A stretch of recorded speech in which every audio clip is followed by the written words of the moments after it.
Today is fine day in California.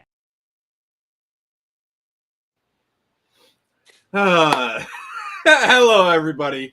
Welcome to the Friday Night Frenzy, where none of this makes sense, and we're just doing the best we can. Joining us, as always, is my favorite rooftop Korean. We have Chris at Finatail. 안녕하세요.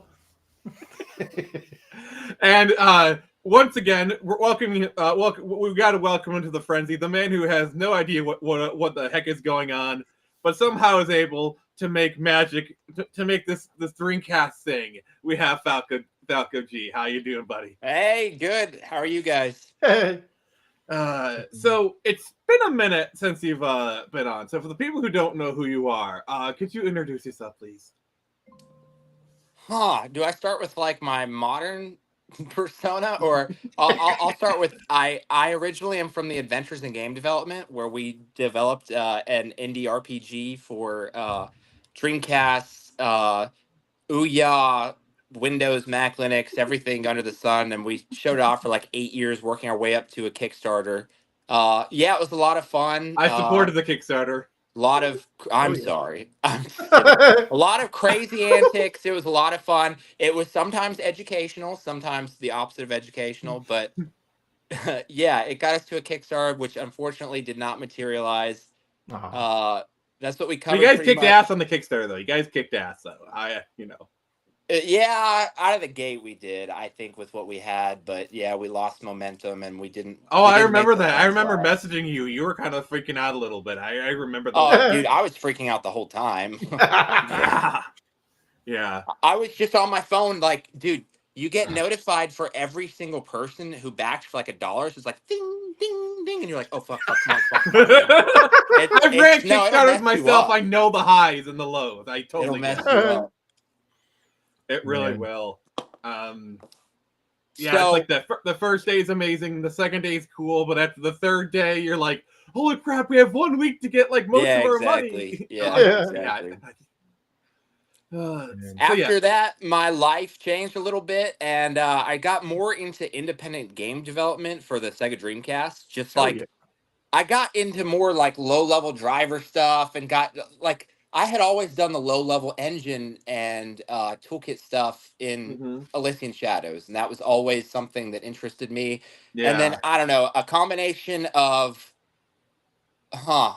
nostalgia, of guilt, and like genuine curiosity drove me into like the low levels of Callistios for the Dreamcast, and I wanted to help make it really good and improve it and like give back to the Dreamcast community by helping to make this thing great, because I felt like I had Make the the right Dreamcast kind of great skill again. set.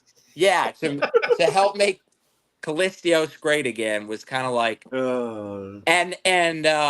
yeah, so I started I was born again on social media with Falco Gurgis on Twitter now, where most people who follow me there don't follow me from before. Most people who follow me from before don't follow me there. It's very weird, actually.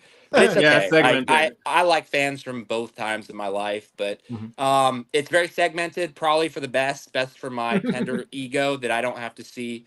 I see a lot more.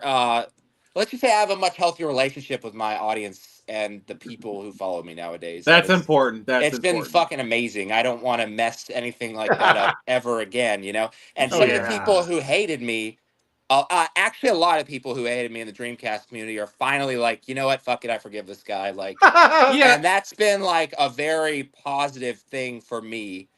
So, Yeah, like I was one of those people where it's like, where's Listen Shadows, Falco? Where is it? I've been waiting 6 years, and then I got to talk with you, and like, you know what? It doesn't even matter anymore. I don't care. I don't care. It's 60. That's 60. That's like that's $60 is long gone. I would have spent it on cheeseburgers or something. Oh no! In my mind, I'm helping to the Dreamcast community at large. It's kind of a penance. I know that's really lame, and it's especially lame for the people who didn't even buy it for Dreamcast. I'm so sorry. That is like still unacceptable, but it's the best I can do right now. So yeah, that's kind of the angle that I've had my headspace on. And so, man, we've had a lot of crazy shit happening on the Dreamcast community lately. It's like Oh yeah. It's like being back in 2000. It's like Yeah. being a part of the release of GTA 3 and Vice City for Dreamcast is like, oh my god, it's like as big as ES ever was right now. It's Yeah, fucking all over the news. It's crazy. That was a big deal. Like GTA 3, because that was like the big what if for like anyone who dives into the Dreamcast, the history. What are yours, sir? That Falco. The Wayne Gergis, that's me. Oh, it's Eat Comics. All right, sorry, but like anyone who's like a big Dreamcast head who dives into like the history, the what ifs, like GTA 3 on the Dreamcast, we know was something that was considered. Yep. Like we know, like Max Payne was in development for a while, but like the big debate is, could GTA 3 have actually ran on the Dreamcast? Oh yeah. And all the PS2 heads were like, no, only the PS2 is my powerful. god. Oh, give me a break. No, oh my god. I have had the privilege of being a general in a 6th generation console war. And it's been fucking amazing. Dude, it's been so hilarious. Like I shit you not, I have PS2 people telling me you are a terrible bad person in the What? comments. And I'm like, what the fuck? Like I have We're taking Dreamcast their people who sacred. are like, We're taking their thank sacred you cow. so much. What's that? It's like we're taking their sacred cow, even though it was on the Xbox. But Yeah. I know, that's what I don't understand. We get like, it's so funny, dude. You can see, okay, the Dreamcast people are like, oh my god. Yeah. The GameCube people are like, can we get that shit? Can Yeah. we I do mean, that? yeah, the GameCube could run GTA 3. No Yeah, problem. of Better than course, of PS2. course. I tell them literally, we will help you guys do it if some GameCube devs want to get in on this. So, Mhm. Like that would be easy to port GTA 3 to the GameCube. with the engine with the state we have the engine in, the only thing that I could have possibly thought of was that it has like a unified memory, whereas PS2 had a little bit more system memory. But who cares? We have it working on 16 meg Dreamcast. Like, Yeah. it'll That be is fine. astounding. It'll be 16 megs fine. of RAM. That is like god tier coding right there. Yeah. Well, man, I gotta say, the team I'm on is fucking insane, dude. Like, holy shit. Do you know our leader Skimp, Stefanos? Not aware of him. He is okay. So one day I'm doing my thing in the Dreamcast community, working on Chaos, and like this guy, I've known him in the background as like, whoa, this dude knows fucking everything about Dreamcast. And I knew he was like old blood who was working on like some of the original emulators, right? And someone like that, and he knows the Dreamcast. And so he would stop by Simulant every so often and talk about the hardware at really, really low levels to where it's like, Jesus, write down every word this guy says. Anyway, one day he comes in, he's like, hey guys, like, could I edit something in Chaos for like, I'm working on porting GTA 3, and I'm like, what the fuck? You just don't just come in and drop that.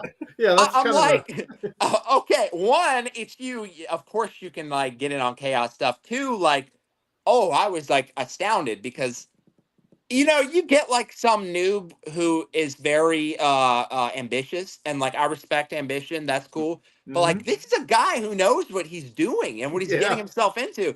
And I'm just like, oh shit. And like I just kind of okay. I was always a closet person who said the Dreamcast could handle GTA 3. I never went out and publicly said that shit. All right. Just in case to cover my professional ass, I am not quite so audacious publicly. So anyway, I'm watching this guy from like the sidelines, and he starts posting. At first it's purple, and then he starts making more and more progress.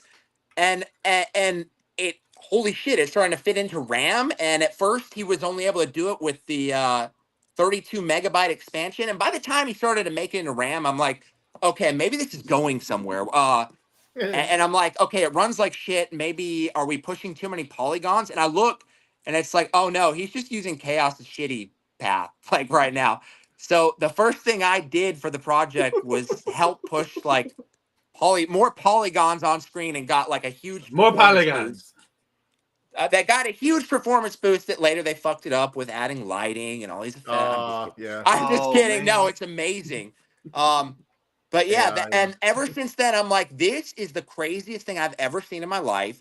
Stefanos is a fucking god, and if I don't get in on this project, I will regret this for the rest of my life. Yeah. yeah. Yeah. And right then and there, I'm like sold. And you want to know another funny thing? There was another guy he was like really well known in the Dreamcast community. This is his like hero's journey with the team. Um, and one day he made a Kickstarter for his game engine. Oh, what was it called? DCE, I forget. It was like a first person shooter engine that looked really freaking good, commercial quality, but he didn't have the audience to really make it out. And anyway, his name is Phenom. And after the Oh, Kickstarter that failed, guy. He's an OG. he is an OG and he disappeared for over a decade. And Yeah. one day, I remember that name. I Damn. remember that name from like the early 2010s. one day, we're in GTA 3 dev chat, and this like audacious mofo comes in. Hey guys, it's Phenom. I want to join. And I'm like, what? The only thing that could make it even crazier is if Blue Crab made his appearance. Yeah, that would be crazy. I was I'm like, just like spouting names that like 99% of the people don't even know, but Dreamcast heads know these names. yeah, they definitely know those names. Who else? We got, oh, did you know, man, it's fucking crazy. Another reason I had to be involved with this team, we haven't been able to do much with assets yet, other than like straight up convert them into formats that are better for the Dreamcast. We haven't Yeah. reworked them. Like, oh, I could get it to 30 FPS, no shit, like taking out some polygons here or there. You know what I mean? Yeah. There's a lot, and we have people we have two tiers of a team right now, kind of. We have the people working in development, and then we have this group of like modders and like GTA enthusiasts who are doing incredible shit. Who are like, look what I can do with this model for the Dreamcast. Take out all these fucking polygons, and oh my god, it still looks better. And I'm like, whoa. So So do it's my hope. you guys still need like model people? We might. It's my hope. I'm not the project lead. It's my hope that the direction we're headed in after this, after we get out, well, we did just get out the beta, but so maybe after the 1.0 or something, is that we start working with these asset people. I know historically we haven't because it's a little bit more of a gray area. Like you're fucking with assets versus, but we've been really like. We were so scared about being taken down by Take-Two for Oh obvious god. reasons. We played our cards the smartest we could. We knew that we should hang low at first until the original GTA 3 was done. We went into hiding. Man, I went into a deep depression during that era because I had built up this freaking Twitter following, like just posting the things I was working on Yeah. Dreamcast. You had to keep And it I on loved TL. them. And like they would actually respond to me, and there were Dreamcast devs who were following me. And one of my favorite things is I'll post and they'll correct me or point out, dude, what about this? Or you fucked this up. And I'm like, oh, well, you just saved me like 5 hours. I'm not afraid to put that kind of stuff out there. So I suddenly could not communicate with those people about the shit we were doing for GTA 3. Towards the end, I got like, I'm looking at Whoop, whoop, e-comics. it's the sound of the police. Whoop, whoop. Well, F the police. Wait. I got a question about the asset stuff. Yeah. Does the Dreamcast support normal maps at all, or is that like a Yes. little bit because that'll save Dude, you have so you many seen polys. Doom 64? Have you seen Doom 64? Yeah. Dreamcast? Yeah, that whole thing is bump mapped. Well, because there's bump mapping, and then there's like basically like normal mapping where you can like I know one that's is one-dimensional and one is three-dimensional. Yep, yeah, and you can bake in like shadow maps and The stuff. Dreamcast has some freaky crap going on where it is truly three-dimensional, but it encodes it in a polar coordinate form to be smaller in video RAM. So it encodes, you know how polar coordinates can give you like a three-dimensional position by Yep. So it does it like that, and for whatever reason, they call it bump mapping and not normal mapping, just because I think normal mapping is typically referring to when you store all three vectors. So it has the same result as normal mapping, but they don't call it that. I don't know why they call it bump mapping. To me, that's not doing it justice. Yeah, because bump map is like a height map, essentially. Exactly.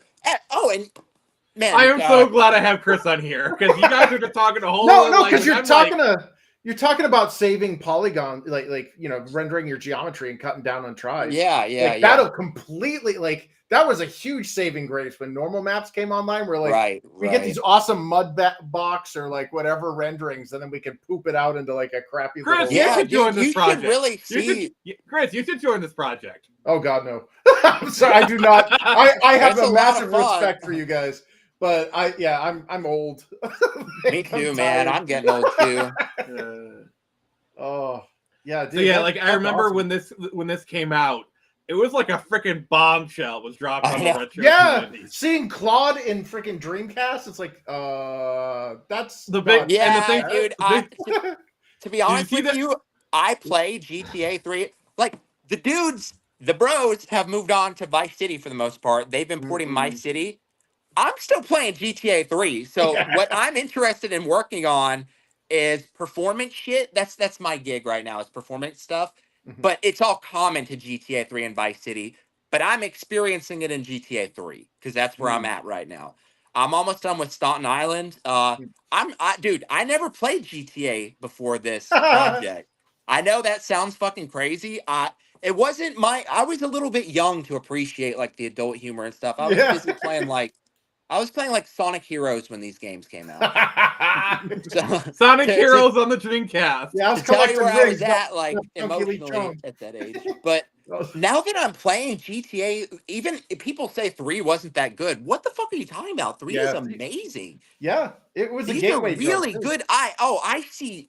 I used to hate people who said the Dreamcast wasn't truly 6th gen because it didn't have GTA 3. That's the first real 6th gen game.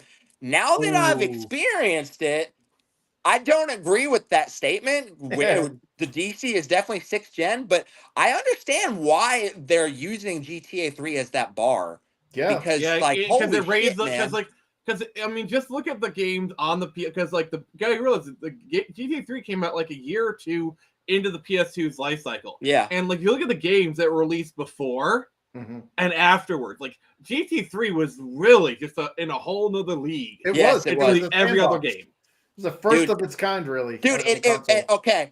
I have a list of shit that I keep that's like, people have asked me, why do you like this game so much? And like, for me, GTA, being a part of this team has like, I would be a part of it if the game sucked ass, but oh my God, it's so fun because it's a fun game. It's a fun game and the fans are freaking awesome.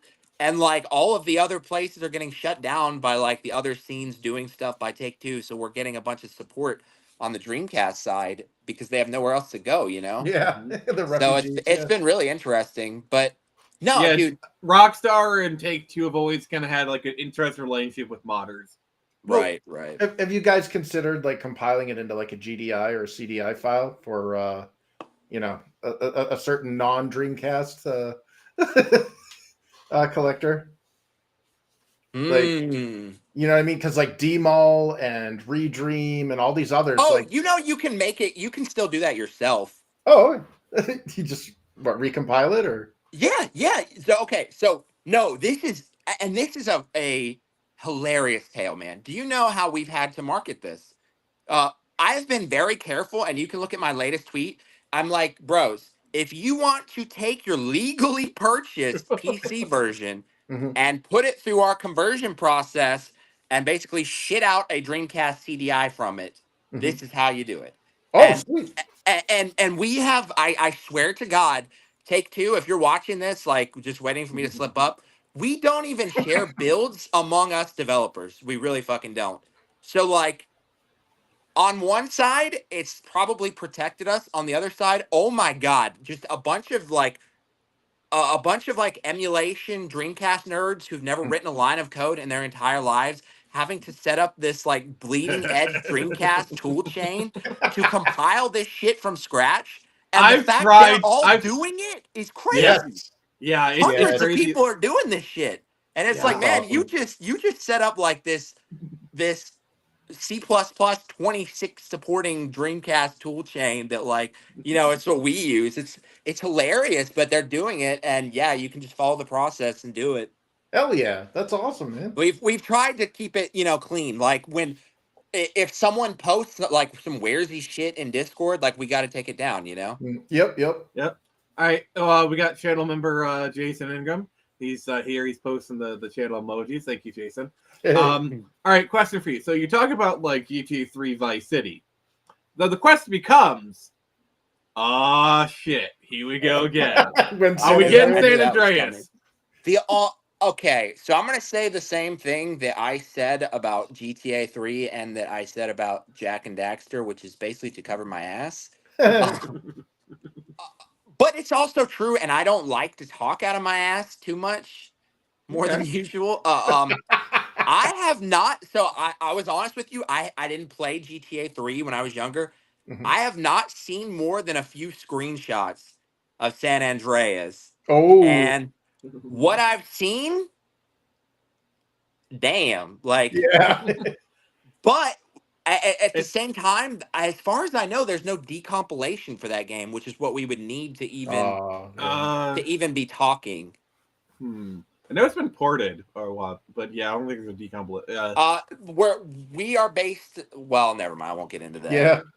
Well, plus they have that, like, didn't they like do a complete remaster or like remake of it? So they take try to hide the OG stuff. Right. Does GTA 3 run on what handhelds? Chinese. oh yeah. I mean, if they can run PS2 games, I'm sure they can. Yeah. Like your Odin 2s, your Retroid Pockets. Yeah, I'm PCSX2. Yeah, if it can run PCSX2. Well, did you guys hear about the I don't want to start any drama, but I'm also I also have a little flair for the dramatic. Yes, you do. Well, just say there was drama in the this did not even involve, well, I guess it involved me indirectly. There was drama in the emulation community when GTA 3 first came out. I don't know if you guys knew it, but no one could emulate it. Really? Yeah. Oh, it's like Simpsons Hit and Run. It was just too much of a bitch to, Skimp found an idea on a DC emulation forum post that was just genius. And the fact that he implemented it's a way to abuse the Dreamcast cache by using this really fucking obscure cache mode that I guarantee you no one ever used, ever. Okay? And he found out how to abuse this to let you flush polygons to the GPU really quickly. Really? And so we included that in this build. And I swear to God, that's all it was we just wanted to push polygons fast. And someone took it the wrong way, I guess, and thought we were trying to lock out emulators. Then there was this huge drama. So by the time we got to Vice City, we had to devise a way to auto detect emulators and like take a different path that they did emulate, because the argument was to emulate what we were doing on GTA 3 would take so much work and would be so much extra overhead. It would slow down all of Dreamcast emulation. Oh yeah. To emulate the cache at that level. So yeah, I could see that too. So anyway, in the end, we have some really disgusting layer that can detect whether we're using an emulator and use a different caching mode that was used by NHL 2K2 to submit polygons. Yeah. It's all hardware TNL. You're throwing it all into the GPU and. Actually, dude. Oh my God, let me talk about some TNL. That's transformer lighting. The Dreamcast. Okay, I don't like to say it's. I love this. I don't understand a word you're saying, but please keep going. I love this. I don't want to say it's software TNL because everyone says it's software TNL. It is not quite software TNL. The CPU, the main CPU, does TNL, but oh my God, it has some assembly instructions that are like, one instruction can multiply a 4x4 matrix times a 4x1 vector. One instruction. That's insanely powerful. So it has hardware acceleration in the main GPU for TNL. Wow. But that's also, in my opinion, what has made it so hard to push the Dreamcast and why a lot of Dreamcast games look like shit is when you're doing TNL on the CPU, and especially with these extra instructions that the compilers don't even know about, it's very hard to write code that can fully take advantage of it. And if you don't take advantage of it, that was your only processor that's running AI. It's running physics. You also took away from you took away from what it could have been doing. So Yeah, it's very hard to do TNL right on the Dreamcast. I remember, dude, for GTA 3, every effect was a milestone. Like we got the shit rendering and it looked like crap, and then we got like the 2D sprite layer, which is crazy how much that adds to the game. Then we got fog in the background, and every time we did one of those was just a little bit more stress on the TNL on the Dreamcast. And like, oh my God, at the end it was like, shit, can we actually pull off the diffuse and specular lighting in this game? Thank God we did, because man, I talked a little bit too much shit, maybe. I would look pretty bad. I was right, but it was real close. It was by the grace of Skimp's assembly knowledge. Yeah, we did some really smart shit. If you look at Vice City, man, you walk under a street light and like the dude's like dynamically lit everywhere. Wow. The cars are dynamically lit by the multiple street lights they're under. Can be Jesus. dynamically hit by like but dynamically lit by the cop cars, the ambulance cars at the same time. We actually have a scheme where one light costs the same amount as 4 lights, and then it's 5 through 8. We're basically batching 4 lights at a time using some crazy 4x4 That is matrix packing. insane. That is Yeah, insane. that's Skimp. That's Stefanos. Yeah, Genius. because think about Vice City is it's kind of known for like its neon soaked. Yep. Oh yeah. Vibe. Oh Yeah. yeah. If we Like you Colors, can get away, like, so you gotta nail the lighting in Vice yeah. City. Yeah. And I think we did for sure. Oh, dude, have you seen how the Dreamcast looks? Like we're not up there in terms of performance yet with what the PS2's at. Like Where can I go to look up videos? okay. Like we can hit it, but Is PS2 has average better frame rate than we have. But man, I think visually now. Oh, sorry, I'm like Sorry, I'm getting someone already like commenting at me. They're like, "How dare you, sir!" he's speaking the it looks like there's a comparison for like 13 days ago. I'm looking up on YouTube. What are we looking at for a frame count, like FPS? Oh, dude, it's all over the place. Like 30 highest to okay. All right. So I like this one. It's one of my favorite ones because this shows the absolute best of the fucking like king of the consoles doing highest graphics that it could do, you know, for this game versus the Dreamcast, and we don't look like fools.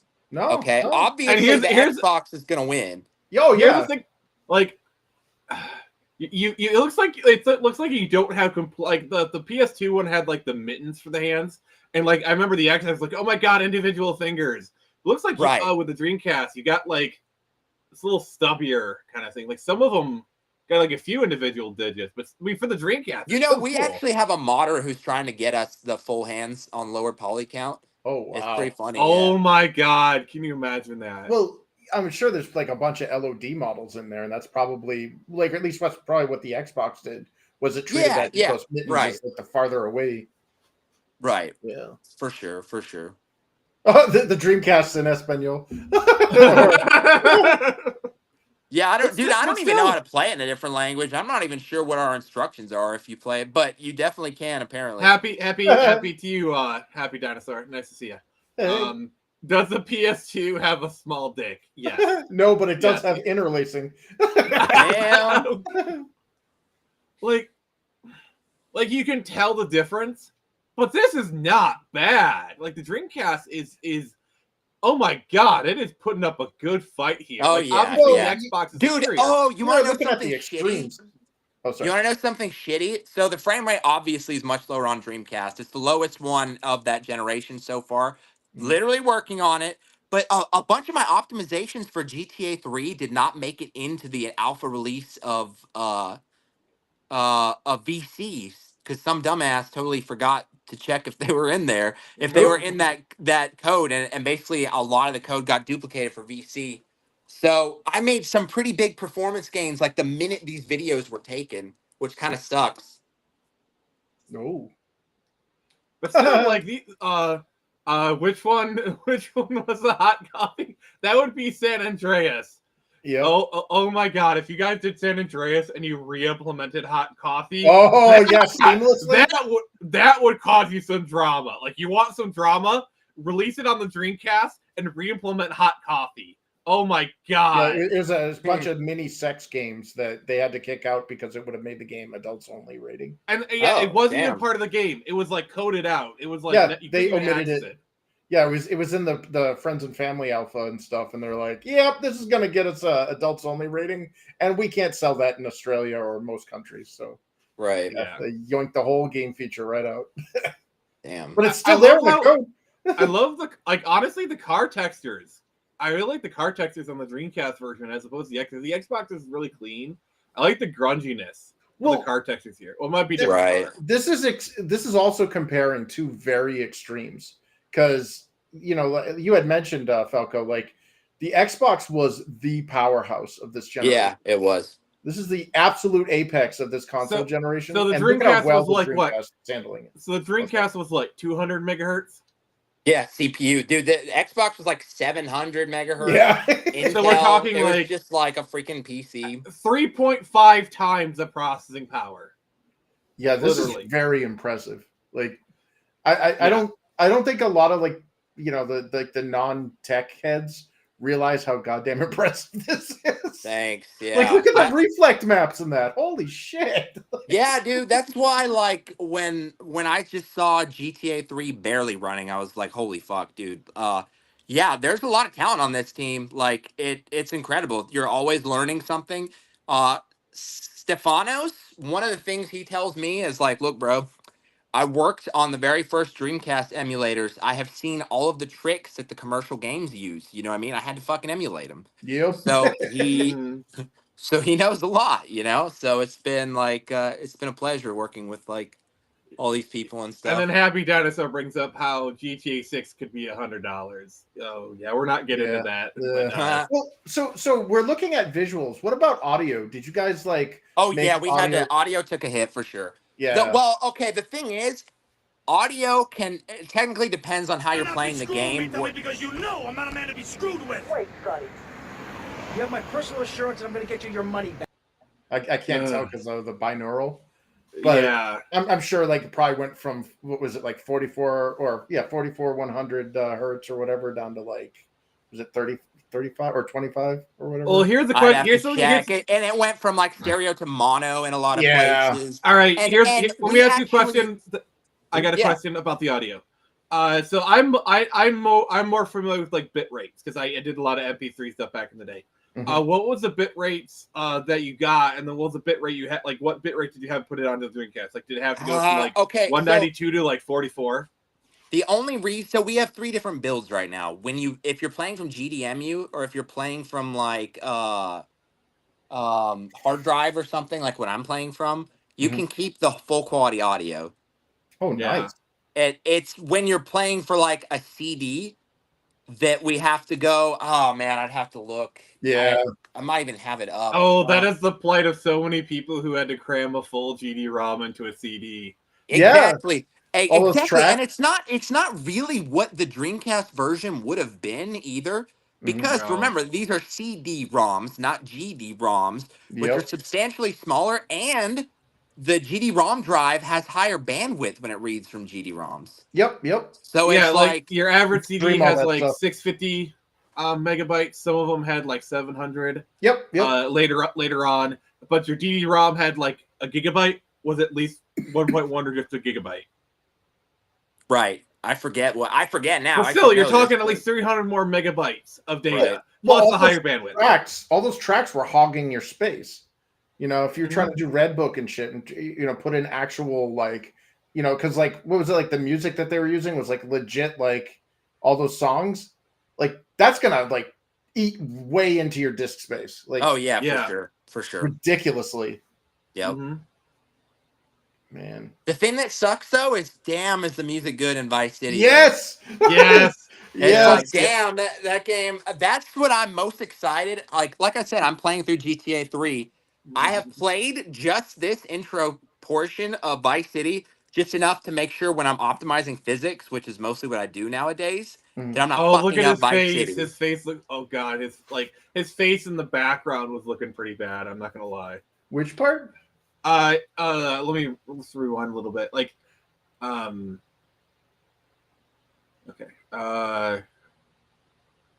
Right. Yeah, like Right look at there. his his face. Yeah, that's an LOD model. The farther right there, yeah, the shadow looks like the shadow map was Yeah, then you see he comes in and he looks a little bit better.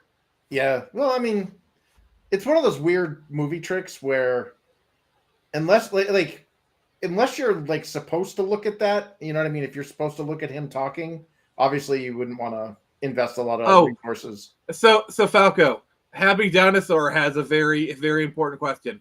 Why don't we just use the Sega CD? Oh God. Dude, that thing has like 2x read. No, we use it for the audio. Oh, use it for the audio? Oh, connect it to like the parallel port and then. Yeah, we have a tower of power with the Dreamcast on the very tippity top.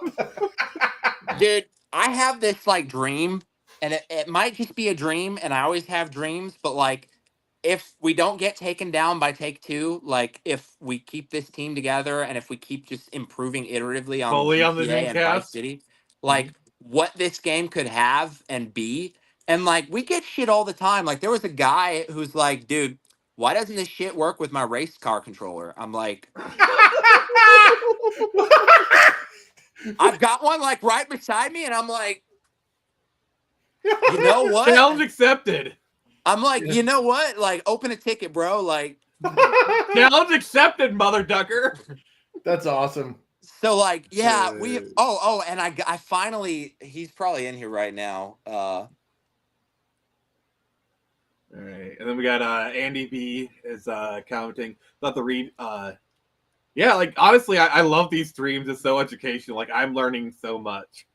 We got one of the VMU guys finally trying to help make a VMU companion game for these titles. God, yes. Yeah, I know, yeah, right? You can make it emulate the or replicate the mobile phone or whatever, or you know. The pager. Yeah, beep beep beep beep. beep Dude, you know what? He did that actually. This guy.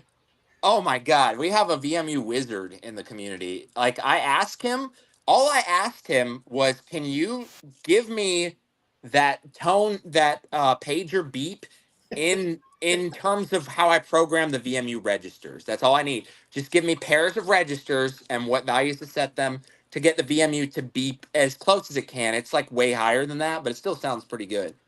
And all so right. We got some guy named Purist saying hardware capabilities. Dreamcast can play 80 PCM, which would be the equivalent of 16-bit audio, but 1/4 the size of the raw audio at the sample rate. Somebody knows what they're talking about. Well, 16-bit, yeah, that's And then JVA is like the pager, hell yeah. That is impressive, dude.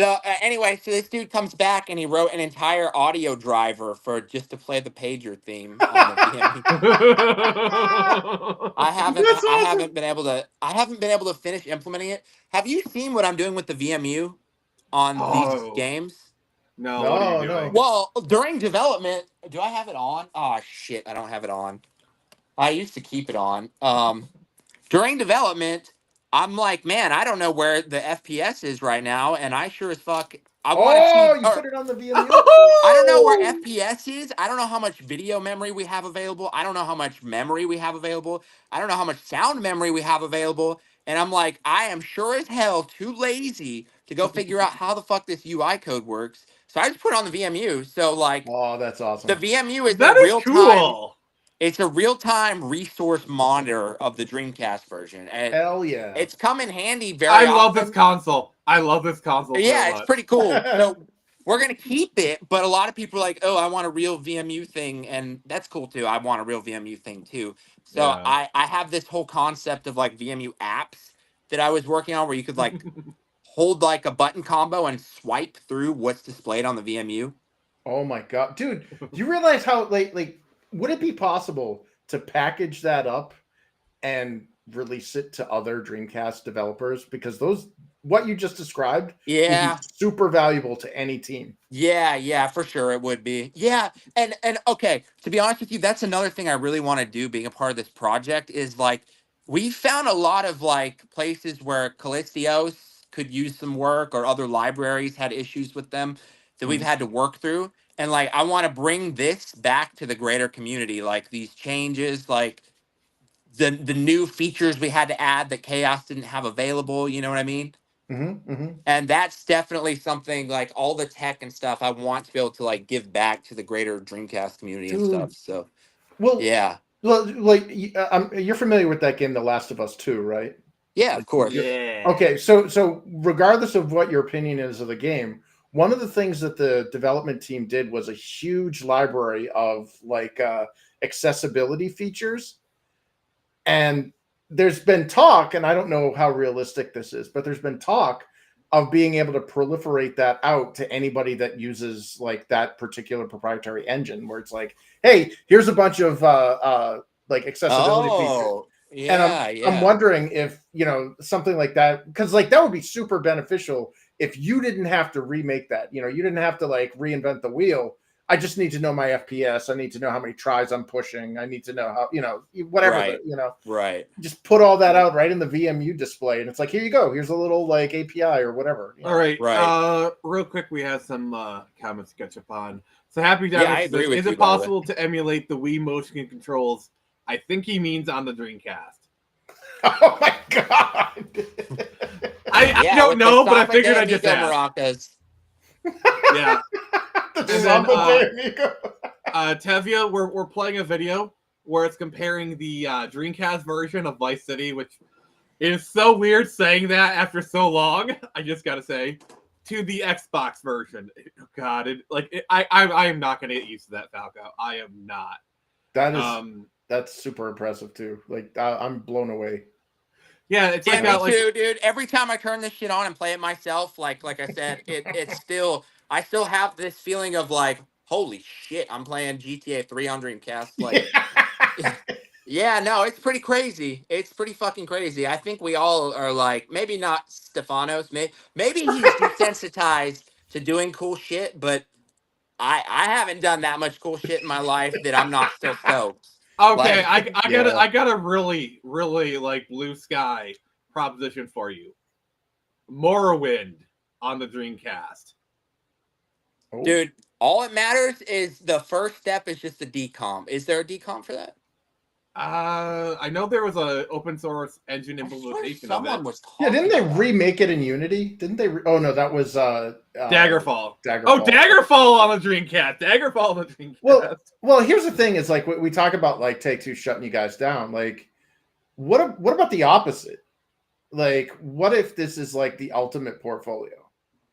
They come in and they're like, "Holy shit, you guys just freaking reverse engineered and freaking put our game on an older piece of hardware." Like, No, that would be you wanna great. come I work for us?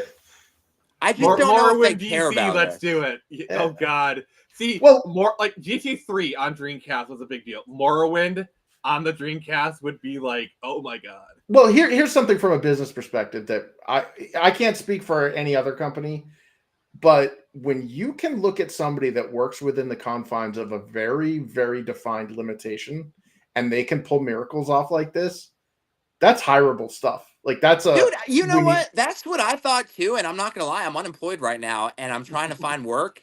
Rockstar, hire this man. Yeah, I'm not kidding. There were a couple interviews with a certain game company that I don't want to like say yet, Mhm. and it's not Rockstar. Oh. Rockstar actually did interview me once, and I was about to ask you when GTA 6 was gonna come out. No, I don't know anything about that. This was a while. My wife wouldn't. Two things. My wife wouldn't let me move back to North to work there, and Mhm. I can't like. Obviously they're not going to let me work on this anymore. So Yeah. I don't know. It was kind of a thing where it wouldn't have worked out. Happy Dinosaur. Doom 1 is possible in a pregnancy test, Well- so I'm sure Doom 2 is. Well, here's the thing: is like I'm not even thinking just Take-Two. I'm thinking of any game developer right now that looks at this and goes, "Okay, these guys took initiative and did it on their own. They're not getting paid, you know, or they are, but it's through crowdfunding, and it's not like a steady, Oh a steady no, we're gig. not even doing that. We're too afraid. We've had people say, okay, first of all, there's two layers to this. Mhm. I am not willing to accept a goddamn dime from anyone because Wow. I owe a debt. Plus, So there's been I'm two. never Plus, gonna there's do been that. the other problem is there's been too many times where like you have like an emulator where like they start doing Kickstarter donations or like Yeah, they get Patreon, shut down. Patreon, and as soon as they start doing the Patreon, that's when they get shut down because they're making money Yep, off. It. exactly, Yep. exactly, and that's really But it. That's really what it boils down to. well, No one. We do this shit for fun. We're not trying to make a dime off of like but Rockstar. We're not. to look at the faculty of the AAA industries right now, okay, and again, I can't speak for every studio. There is so much glut in these studios where people don't even give a shit about their products. They're just there to get a paycheck. And That's sad, you man. look at it blew me away. I walked into the industry. I thought it was like that little bee girl at the end of the Blind Melon video. I'm like, I'm among my people, And these douchebags are all like too cool for school. They're like, I don't play video games. I'm just using Instead, this he to get a found job." only rain. Yeah. Well, they basically got in. They're using it as a stepping stool to get into Hollywood. They're like, I want to be a concept Oh, I artist see. for movies. So if you could get, if I was the head of a game development studio and I was looking at projects like this, because back in the day we had mods. That's how we hired people. It's Oh like, yeah, that makes sense. go make a Valve go was make a built level. by Valve. Half-Life was built by modders. Yeah, exactly. Yeah, Robin Walker and I'm sorry, I keep butchering the American guy's name. Sorry, but like those guys made Team Fortress out of the Quake engine, And suddenly now Counter-Strike was a Half-Life mod that was pretty much like a line 1 re-edit, and Gabe Newell liked it so much he basically bought the team. Portal was a college team. Yeah. Portal was basically some game design college. It was their final project. Yeah, the Guildhall. Yeah. Huh. And here's the thing is like you guys are gone maverick. You've gone rogue. You've done your own stuff to the point where you just said, I'm not even taking money for this. So that means it's 100% passion project at that point. Right. Yeah. Like that's the kind of shit that this industry needs because we don't have passion in it anymore. We have a bunch of bean counters running these things. Who else is going to stick around for 90-hour work weeks and crunch time? Yeah, I know. Yeah, it's really sad hearing that. I never really worked in the industry. I worked adjacent to it. Like other than doing my own thing, so I can't say that I've been in the industry. But I worked at AMD and Nvidia, and just from what I hear, it sucks. Like, yeah. Well, the thing is though, is like. If I were like you heard what happened with Blizzard, right? How like the people that made Blizzard don't work at Blizzard anymore. right. And there's like this other company called like Dreamcatcher or something that started by a bunch of the guys that were kind of there when World of Warcraft launched. Who's to say there's not other companies like that? Like Respawn started that way. It was a bunch of people that are like, we're really, we're COD guys and we're leaving. If I were in that company and I saw something like this, I'd be like, yeah, let's how do I get this guy's like LinkedIn profile? Like how do I how to contact them? Like Alex says he'd buy a licensed version of this. Yes, it's a legit game. Okay, let's just go and let's hop into an alternate timeline here. And let's imagine Rockstar saw this and they're like, we like this so much, we're gonna license it. We're gonna release it on the Dreamcast in 2025. This is gonna be official. Oh my god! Imagine if the industry worked like that. Because I know, that would be crazy. I love like the indie scene for like all the consoles, like new N64 games, new Super Nintendo, new Genesis. Like releasing Game Boy games. I love this because I love seeing what people do with old hardware. Like what you guys doing is to me nothing short of black magic. Yeah, it's neo retro. Yeah, it still is partially to me too, dude. I'm not gonna lie, it's crazy. There's just so much talent on the team. You don't know everything. Like we all are really good at what we do, but like we probably all don't know everything the other people are doing. So there's still like an element of like Jesus Christ, like. Well, you proved you can work on a team without getting paid. Right. Right. You don't have any like that. Like, what's the difference between what you guys are doing and what I don't know, insert game company is doing right now? Mm-hmm. What's the difference? A paycheck. You probably don't have a producer who's playing the Alice in Wonderland White Rabbit on your back every day. No. But more or less, like, I mean, you guys are doing one pill makes. Oh, sorry, it took me a second to get that. No, it's honestly, like, this is what made the industry successful, and unfortunately, the industry is now regressing. It's And dying. in e-comics, he sums it up perfectly. Passion projects are so much better than money grabs. Heck Yeah. yeah, sir. Well, money grabs start or always start off as passion projects. Like, something starts off really, really good, and then it gets financed, and then it gets sequels, and then the creators end up getting blinded by the profits, and then it turns into a money grab.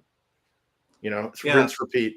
Or like you hear the story of like, this game, the devs didn't think it would be successful, so they left us alone, which allowed us to make a industry-changing game, and then we're going for the sequel. Now all of a sudden, all the devs are having their hands in the pie, and all of a sudden this game is crap, and the franchise died with the second one. You know, that we see that happen somewhat often.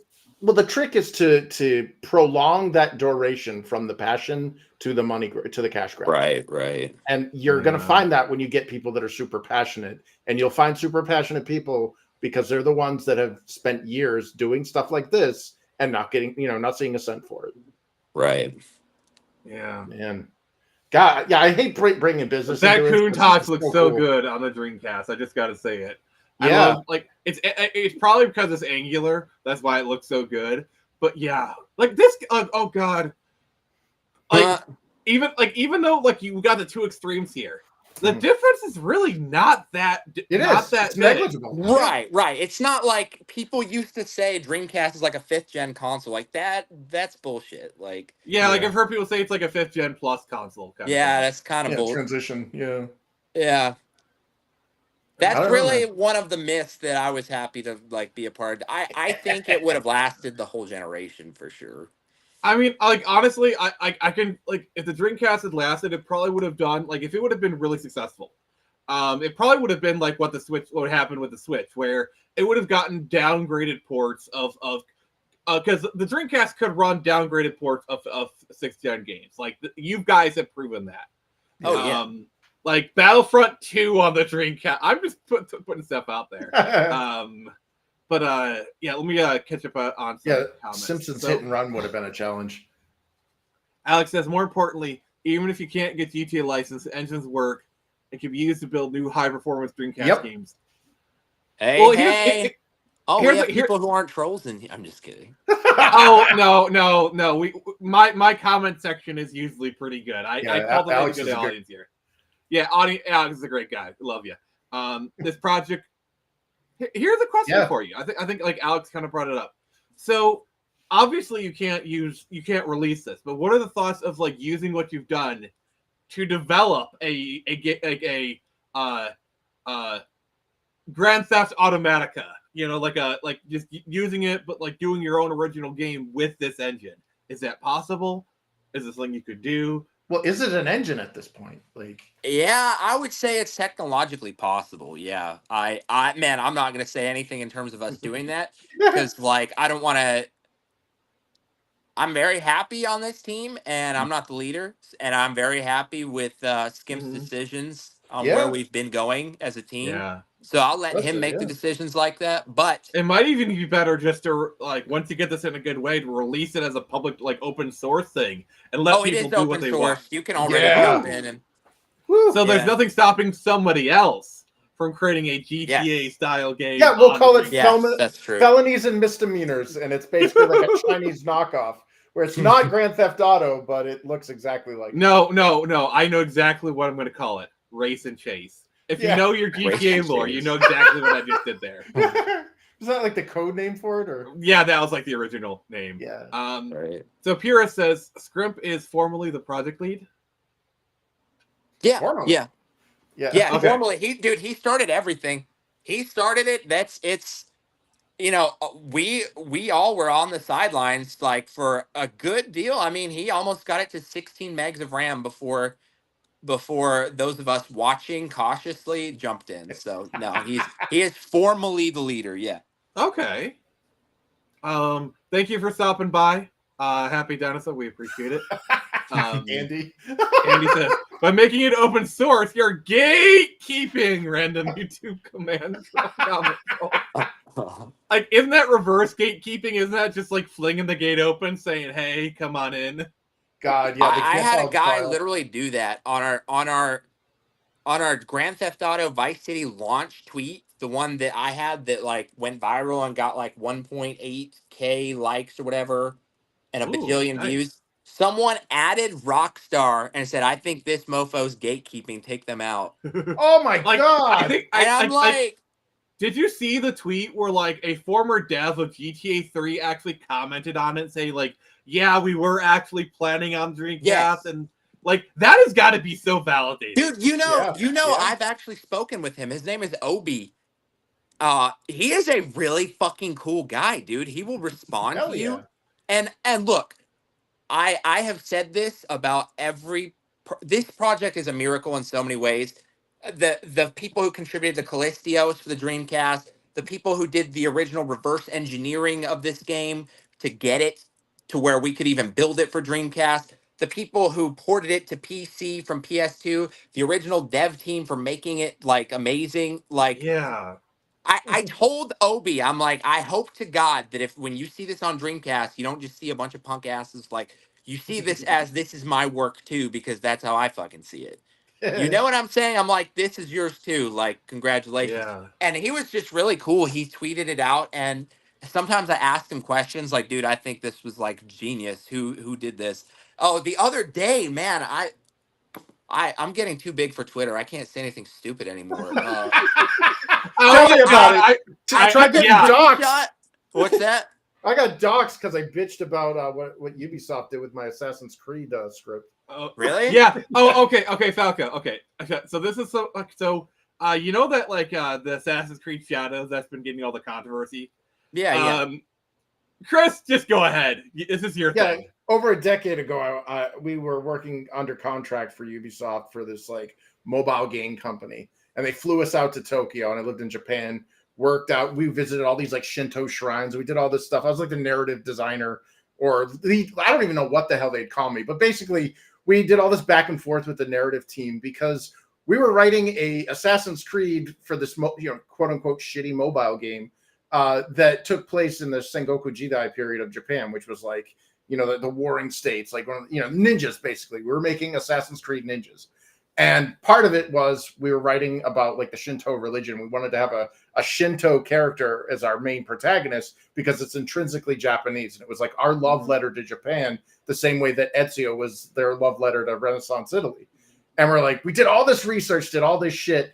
And then they put it out on we had all this back and forth. Like the narrative team's like, I do not like the way you're writing the Assassin's Creed. We do not want a piece of the Eden for the week. And all this stuff. So we did all this shit. We got all this stuff canonized, essentially. Like when the lead narrative team that we were like presenting our stuff with gave us the thumbs up, it was like, yep, this is now going to be canonized, so that if other people are making Assassin's Creed games, they have to look at this timeline and be like, yeah, we can't have a character in this time period that's going to fuck up. They'd be like, no, that's where Ezio was in Spain during these years or whatever. Right. So we did all that stuff, limped over the finish line. That was over a decade ago. The mobile game was a piece of crap. It died out. Obviously I left the company. And that was like my one thing. I remember talking with one of the narrative designers, and it was like, that was like their Hail Mary. They're like, when the ninjas are coming out, Ubisoft's not doing so great. Like that's when the franchise is like, and they still managed to colossally mess it up. Yeah, they snatched defeat from the jaws of victory. And I put out this stupid post on Twitter. You're like, I'm too big for Twitter now. I can't say anything stupid because so I put out this stupid thing where I'm like, this was like the last vestige of anything I contributed to this industry in the decade that I sunk, my youth basically into game development. Because every game that I worked on was a software as a service game, like an online shooter or an MMO, stuff like that. I see. So yeah, once the game goes offline, like you got a bunch of useless install disks and nothing to show for it. So I was like, the one thing I had was that stupid Assassin's Creed script set in the Sengoku Jidai period, and they completely scrapped it, and they made Assassin's Creed Shadows for their console. So it's like a legit game now, not some shitty mobile game. But they decanonized all the shit we worked on, and they put in like a black samurai and like a lesbian ninja and all this stuff.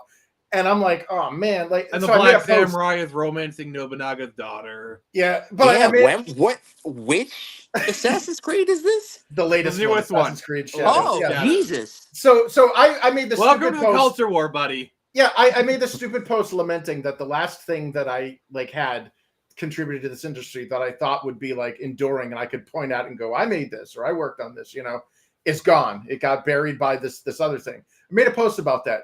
YouTubers took that shit, and I'm not saying all YouTubers because there's been a couple of them that have been awesome that have actually DM'd me and they're like, dude, is this legit? Like, I can't make a video about this with source. Trust me, bro.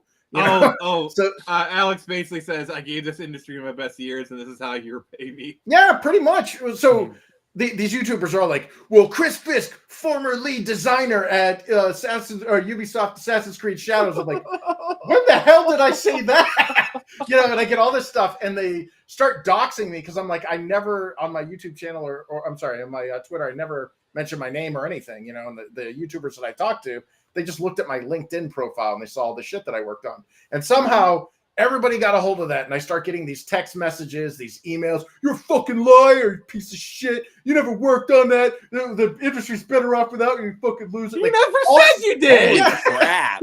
I'm like, damn, what the man. fuck? Yeah, it got to the point where like I remember my email. Fuck, I thought I had it bad. You think 15 new Dreamcast? emails. You think PS2 fanboys are bad? Oh god, Ubi shit fanboys are a whole other level.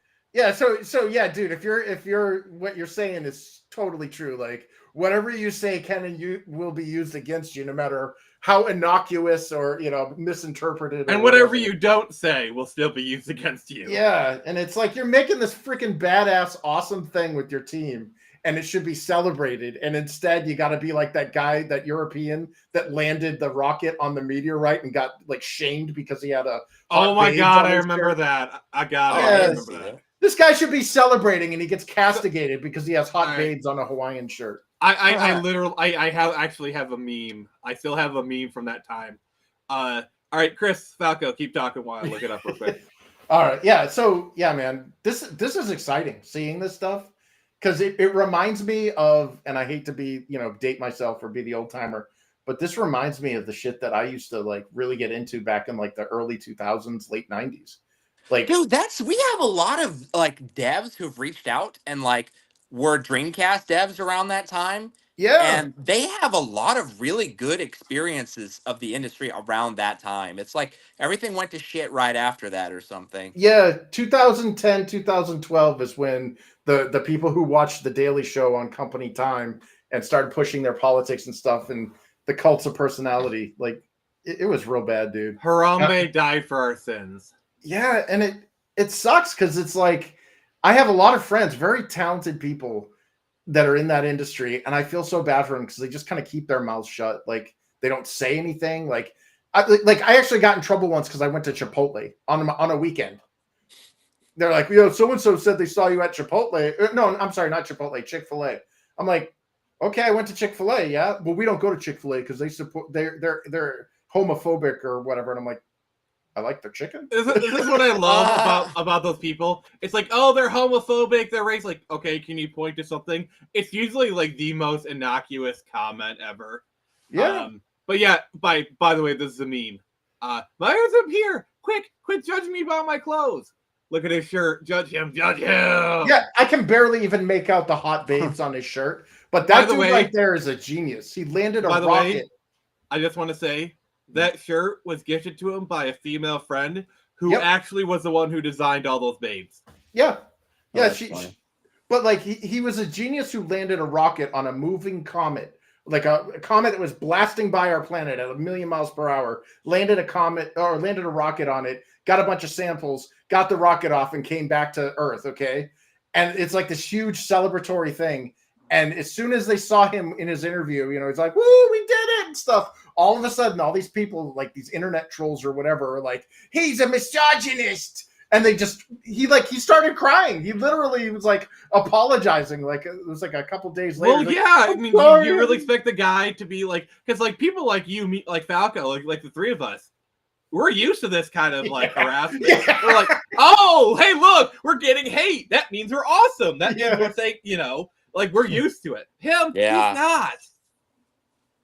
But I wanted to touch upon this comment because it's kind of interesting.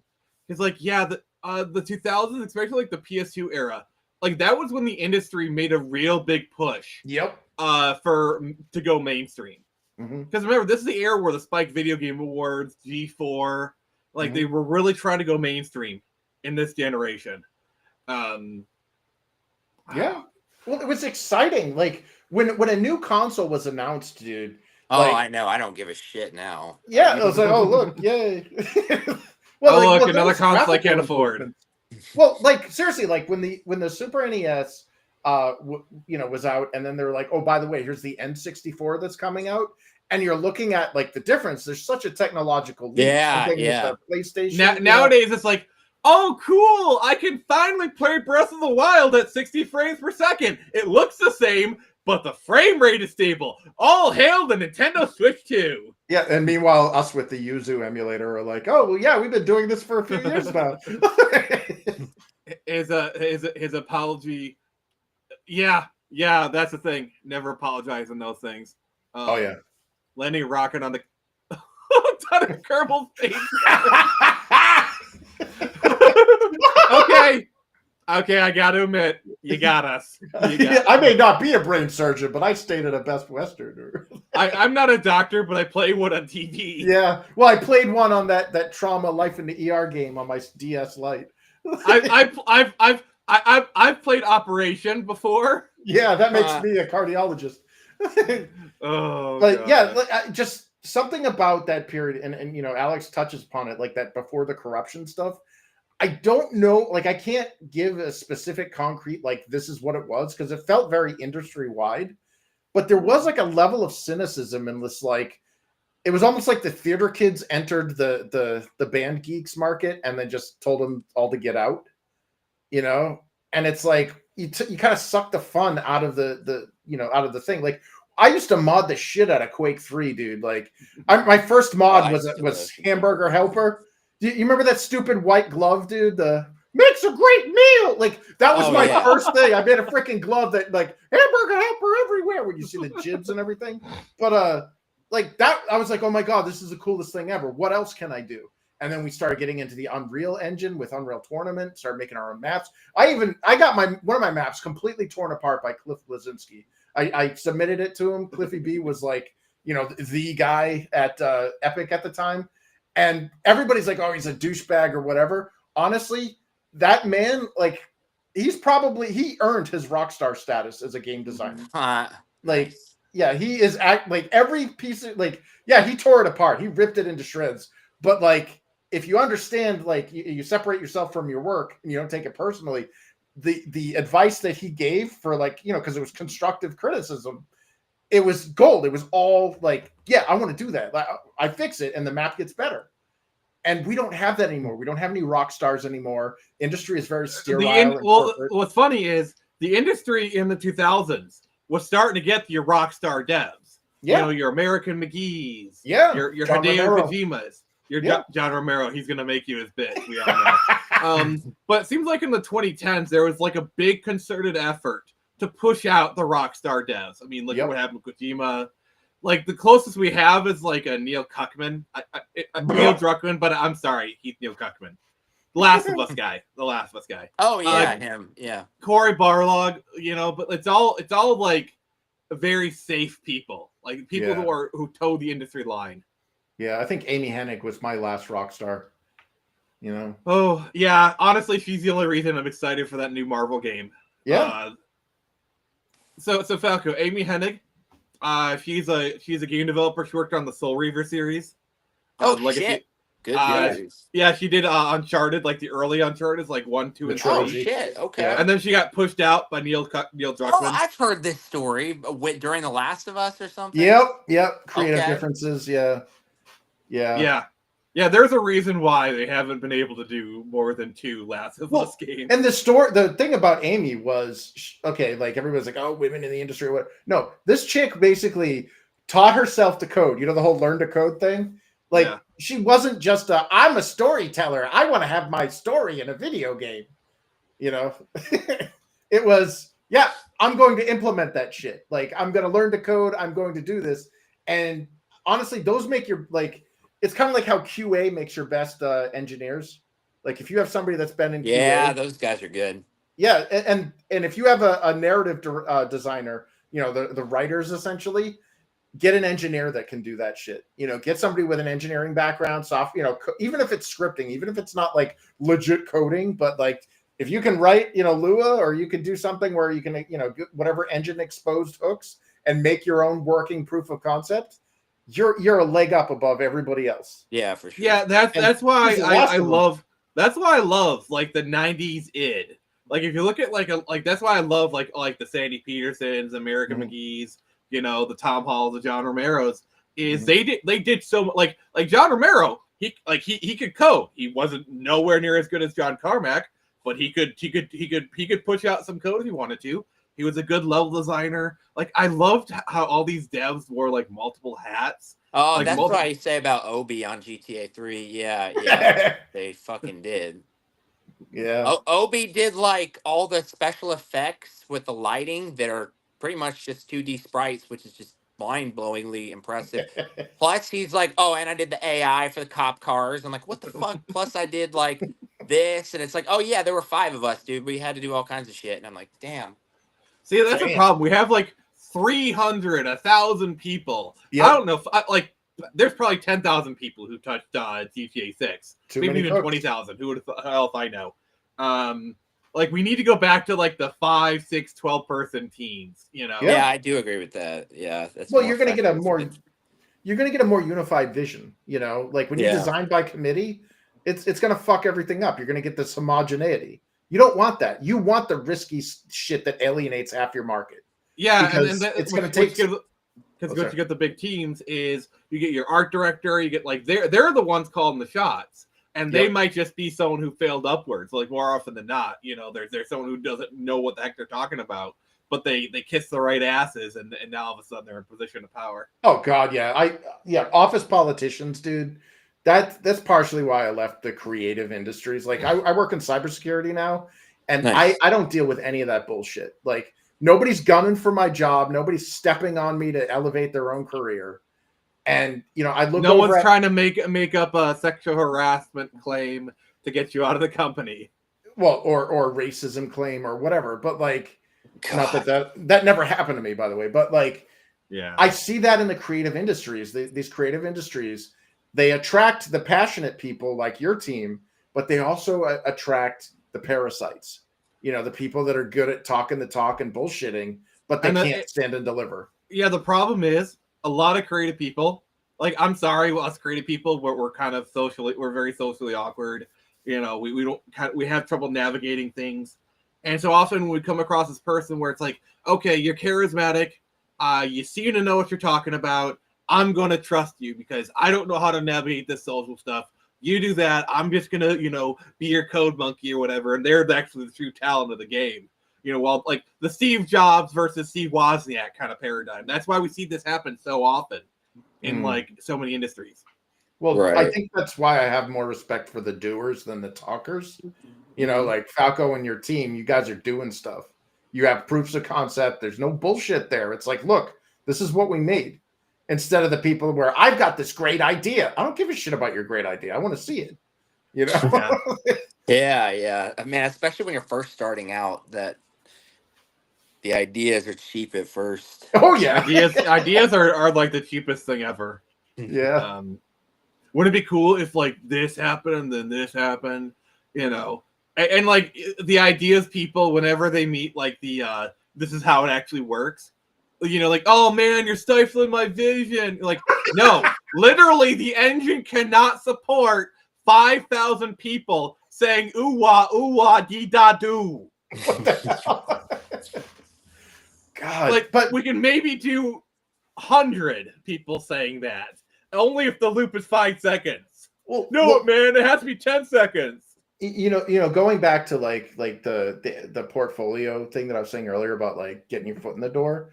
Like working on the Dreamcast, so you've got a 20-year-old piece of hardware, and you're able to squeeze out miracles out of its extremely limiting. And I'm not trashing the Dreamcast because it's an amazing. It's like 20-something years old now. Yeah. So yeah. But you're basically able to squeeze blood from a stone. Okay. Now imagine what you guys could do if you suddenly had those limitations removed and the scope was I don't know, a PS5 or right. you know, like you've already proven that you can work within something severely limiting. Let's see how, you know, let's bring that border out a little wider and see how well you guys can do. Like, Right. Yeah, dude, I applied for a performance programmer position for a company that I will not name that was like my cover letter. I'm like, guys, I'm on the team that, like, you know, did the impossible ports to GTA 3 and Vice City to Dreamcast. Like, uh, this is like this. I think I could really do good work for you guys. Like, I'm willing to relocate. Like, I'm not willing to relocate to too many places, but here I'd be willing to do that. And yeah, I just wanted to let you guys know. And I linked to a bunch of like Digital Foundry did a special on our doing I was gonna FPS bring that games. up. Like, how big? How did you feel when you saw that video pop up? Like, Digital Well, Foundry. Like, I had been talking with John Linneman beforehand, mhm. and every time I spoke to him was like a combination of like, I'm terrified because like this guy yeah. critiques for a living, right? And I'm just super stoked. Like, he was a really cool guy, man. Like, he really did us a solid. Like, I had a really good time like talking to the guy, and like he was so excited at first and like so supportive. I'm like, dude, look at this, and it's running like shit. It looks like shit, but like he was still very positive Mhm. initially. So yeah, he was fantastic. And Initially, what happened though? initially, You say uh initially, that implies he later was not excited. Sorry, I'm reading between the lines here. oh no, like the thing is, we had performance issues in the Yeah. beginning.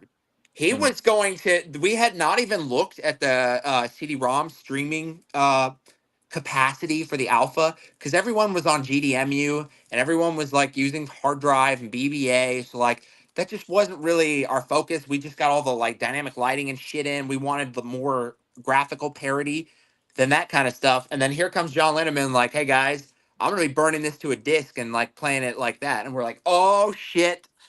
So we had. See. The thing is, that's how most people experience Dreamcast homebrew.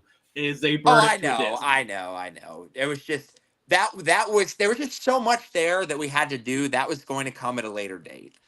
So, but no, Stefanos got like some really big performance things in that helped a lot, and it really smoothed it out. His experience on Dreamcast. The main thing is the way he compared the Dreamcast to PS2. It was not stock Dreamcast versus stock PS2. It was like DC HDMI versus souped up PS2, Oh, right? So like there a stock Dreamcast versus the stock PS2 on image quality, there's just no competition, you know? Yeah, mhm, yeah. It's like Like, progressive scan versus interlaced. mhm. But yeah, he had the modded PS2 where the fact that the Dreamcast we were actually using a 16-bit color buffer versus the PS2 using 24 or 32-bit actually showed up. yeah. Actually, here's a question. Like, here's a good comparison shot. Yeah, why is that Like, one so warm? yeah, that's a I'm not PS2, by the way. Yeah, it looks you warm. you would have to go look at the PC for some of these and figure out if this is something that changed in our in us getting this up on Dreamcast, which 9 times out of 10 it looks like it's just part of the PC version. Mm. Okay. Or something that changed when they reverse engineered the PC version. But in my experience, it's just that's the PC version versus the PS2 version. Like, Is that a? like honest. Okay, I'm just gonna say this right now. If you just took these two images side by side and you ask someone to say which is the PS2, which is the Dreamcast version, most people would not be able to tell the difference. Yeah, Right. it's like the yellow one or the gray one. But is that a Z error on the lens flare? Yes. And that's something we fixed. We fixed that too, damn it. We just I Oh am fixed yeah. it. so glad I'm so glad you're here, Chris, because you ask the questions that I can't. Oh no, No, we have that everywhere on all over our comparison videos. So like nowadays our screen caps Like, look look at that pristine too. and yeah, perfect with that. But that's yeah, we awesome. had that with the lens flare, the coronas around the lights, like the fake bloom, Mhm. um, and the reflections in the ground, I believe. all had like minor Z offset errors. Yeah, like right there. Yeah. Yep, Oh, yep. That's damn. totally fixed now. That's awesome. Yeah, like eComics says, it just has like this orange filter. I gotta say, I the prefer orange gray. filter is actually kind of making the PS2 picture quality look worse. It I does. think the DC looks better here. I do too. Like other than the lens flare that's in front of Yeah, I everybody. know, Yeah, right? There has to be something ruining it for us. But Like the orange you know, filter it was actually makes it look a John little bit Linneman more. who pointed that shit out to us. What? John Linneman's like, hey, you know, you've got some like Z offset stuff going on with the lights, and we're like, really? So it was a really cool experience for him to like go in deep on us because it also showed us what we had to work on, you know? Yeah, that's the thing that I love is you can get all the criticism you want, even like a professional criticism, but there is no replacing. Like if you want somebody to tear apart what you made, send it to the internet. They will gladly do it. Well, not only that, but I mean, I gotta preface with. It's like it took place in Mexico. Yeah. Well, I gotta preface the criticism also with nobody wants you guys to fail. I think you guys have an overwhelming majority of people that want you to succeed. Oh yeah. Oh, you for know, sure. a lot of the stuff that we see now, like especially like with the Assassin's Creed Shadows, when they put like a black guy, a samurai, like there was a genuine like desire to see it fail. You know what I mean? Like, yeah, it was just trolling. Whereas this, they're like, you guys got cheerleaders, man. You know, I'm not like I'm with Alex on this, dude. Like Alex, like chat, Assassin's Creed Shadow was so bad. Even the Japanese diet talked about it. Like the government was getting involved. Jesus. No need this. Yeah. All right. So I gotta let you know my phone is at 3%. Oh no. All right. He's kind of we'll get this question out, then we'll wrap up. Okay. Right. Oh, Falco, did you find out if PVR2 supports vertical 2xAA? No, I didn't actually. Hey, if someone in here wants to check on that, I don't think it did, but I need to check on that. PVR supports vertical 2x full screen anti-aliasing as opposed to horizontal. I wouldn't know. Maybe Chris can look into it, but yeah. So Falco, anything you want to shout out before you go? Yeah. No, just if you're interested in any of this or like some low level Dreamcast stuff or seeing like the misadventures in performance work or say physics optimizations gone wrong in GTA 3 and Vice City, to check out my Twitter. Yeah. And if you're a potential someone hiring and you think that like hire this man. You want some 2K Games, hire this done, man. If you want some performance work done. Yeah, this guy knows what he's doing. Yeah, hire this man. Anybody. The proof is in the pudding. Like this is there's no bullshitting around here. Like you could literally just grab this and be like, oh my God, like this isn't like I did this and I worked on that. It's here's what I worked on. Check it out for yourself. And that to me is that's a million times more valuable than talking about shit you may or may not have done on dev teams. I've worked with people that lied about shit they worked on and they did a good job. Oh God, I need to join the Dreamcast Discord. I need to go. I need to make my pilgrimage home. Yeah. Oh God. Yeah. If you guys could in the chat spread this out, like we need more eyes on this. Definitely. Yeah, man. And best of luck with your job hunt, dude. You definitely. Thanks, I appreciate it. I really appreciate it. Falco, I just want to say thank you for once again coming on. You're welcome on this channel anytime. We love having you on. We love talking shop. Yeah, for sure. If you somehow get San Andreas going, we'll probably have you on. All right, sounds good. That will be a big one. But thank you, Falco. As always, you're awesome. You are a god of coding, and we appreciate you. Thanks, guys. Thanks for having me. Take care, guys. Have a good one, man. You too.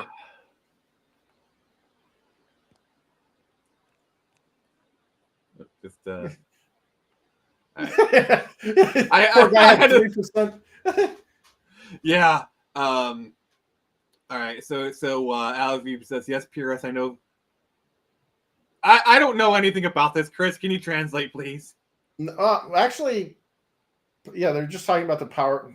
Well, they're just basically trying to figure out if you can get like the best level of smoothing out of your or what are they, the anti-aliasing stuff. Yeah. I mean, I gotta say, I always love having Falco on. He's a talker, but I love talkers. I love those moments where like you and just him were just talking like tech, and I'm like, you guys would have been talking Swahili for all yeah, I knew. I'm sorry. I don't like being like no, inaccessible. But... Dude, this is why I was so happy to have you on here, because you could talk to him on a level that I couldn't, and I appreciate that. Okay.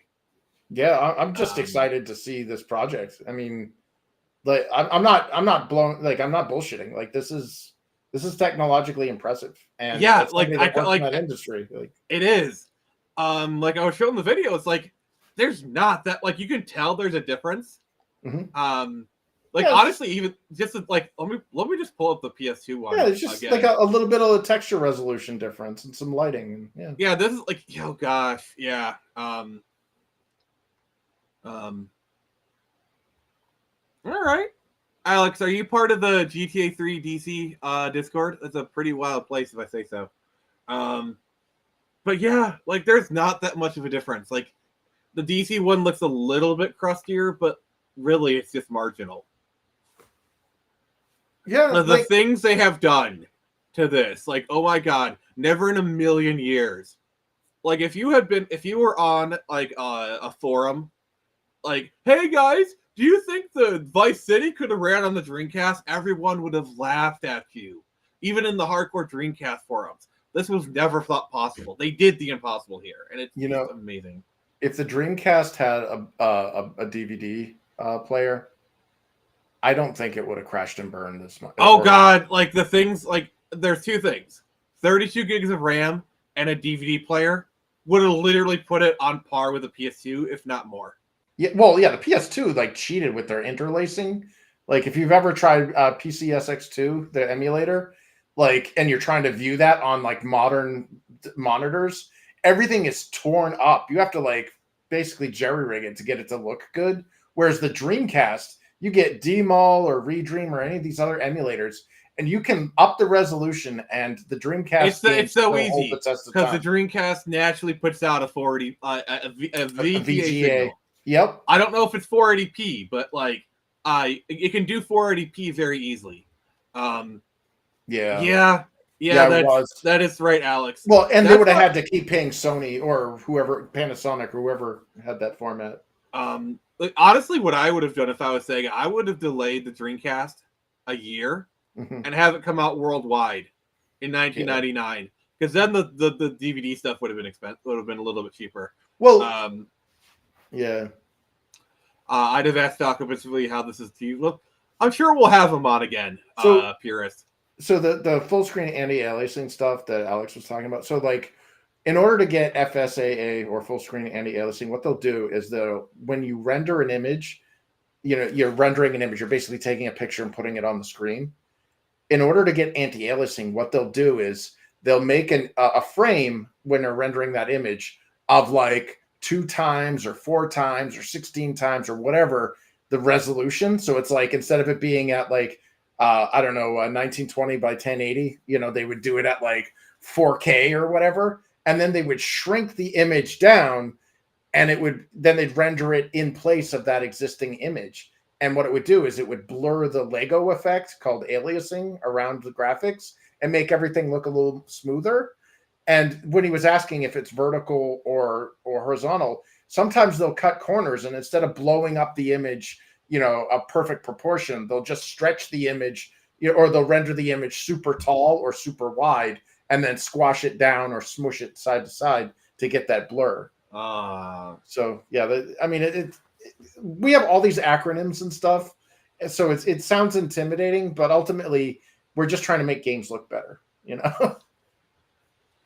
Yeah, like I saw someone like post like the Elden Ring comparison screenshot for Switch 2. Like, oh, we reached support animation returns. We reached that last generation. Yeah, we did. I was so disappointed in the PS4 and Xbox One. Like, I'm sorry, like the PS4 games still look amazing. Yeah, like, they still look like ultra modern. Like, okay, yes, the technology is now that it's in like a thin Switch 2. Like, okay, yes, like they shrunk the technology. That's not pushing the technology forward. That's just shrinking it. Yeah. It's it's putting a room a computer that occupies a room into a computer that sits on your desk. Yeah, but it's still essentially doing the same thing. Yep. Yeah, I don't know. I look at like I've gotten to a point now where I don't give a shit about graphics. I like these ugly indie games, ugly, and I'm using that term, not, like I love pixel art. I love the retro looks and stuff, but I love the artistry it takes to work within the confines of these limitations and making things look good. Art style will always be top tier. Like for example, Amen. Jet Grind Radio on the Dreamcast. Yeah, still holds up.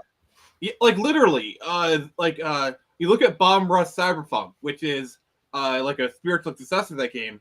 Mhm. They look comparable. Mm-hmm. Yeah, and it just like we're gotten to a point now where games stopped being fun because aesthetics were more important or story was more important. Honestly, story is your reward. It's your context. If the game itself isn't fun, I don't give a shit about the story. I don't know the story of Mario Brothers. Like for example, the PS2 Final Fantasy games. A cutscene was your reward for beating a story section. Yep. Yeah, you worked for it. It was like a little piece, a little nugget of dopamine. He just realized the graphics of the lamp are. Yeah, fair enough. Well, we'll see like little nitpicks here and there, and it's funny because how much of that shit actually makes it into launch? Because like we're not noticing it, and then one day you got another pair of eyes on it, and they're like, "Hey, that lampshade texture's flipped or something." And you're like, "Oh, son of a bitch." Yeah, like for example, the Z buffer thing. Like they didn't notice it until the Digital Foundry guy pointed it out. Yeah. I saw it because when they were in the I don't know, the gambling table scene or whatever, where they're all talking, there was this like diagonal bar going through the guy, and I'm like, oh, I think that's a lens flare effect that's a little closer to the camera than it should be. Yeah, I mean, graphics do mean nothing these days. Like honestly, I do love the trend of like making stuff look like PS1 games. I think that's really cool. Yeah, well, because it's fun. Like you're not distracted by this like. Have you ever read that book, How to Make Comics? Or no, what is it? Understanding Comics? Possibly, yeah. Probably. Well, there's a section in it where something Campbell did it, but there's a section in it where it's talking about how the human brain recognizes patterns, and they're like, here's a circle with two dots in the line.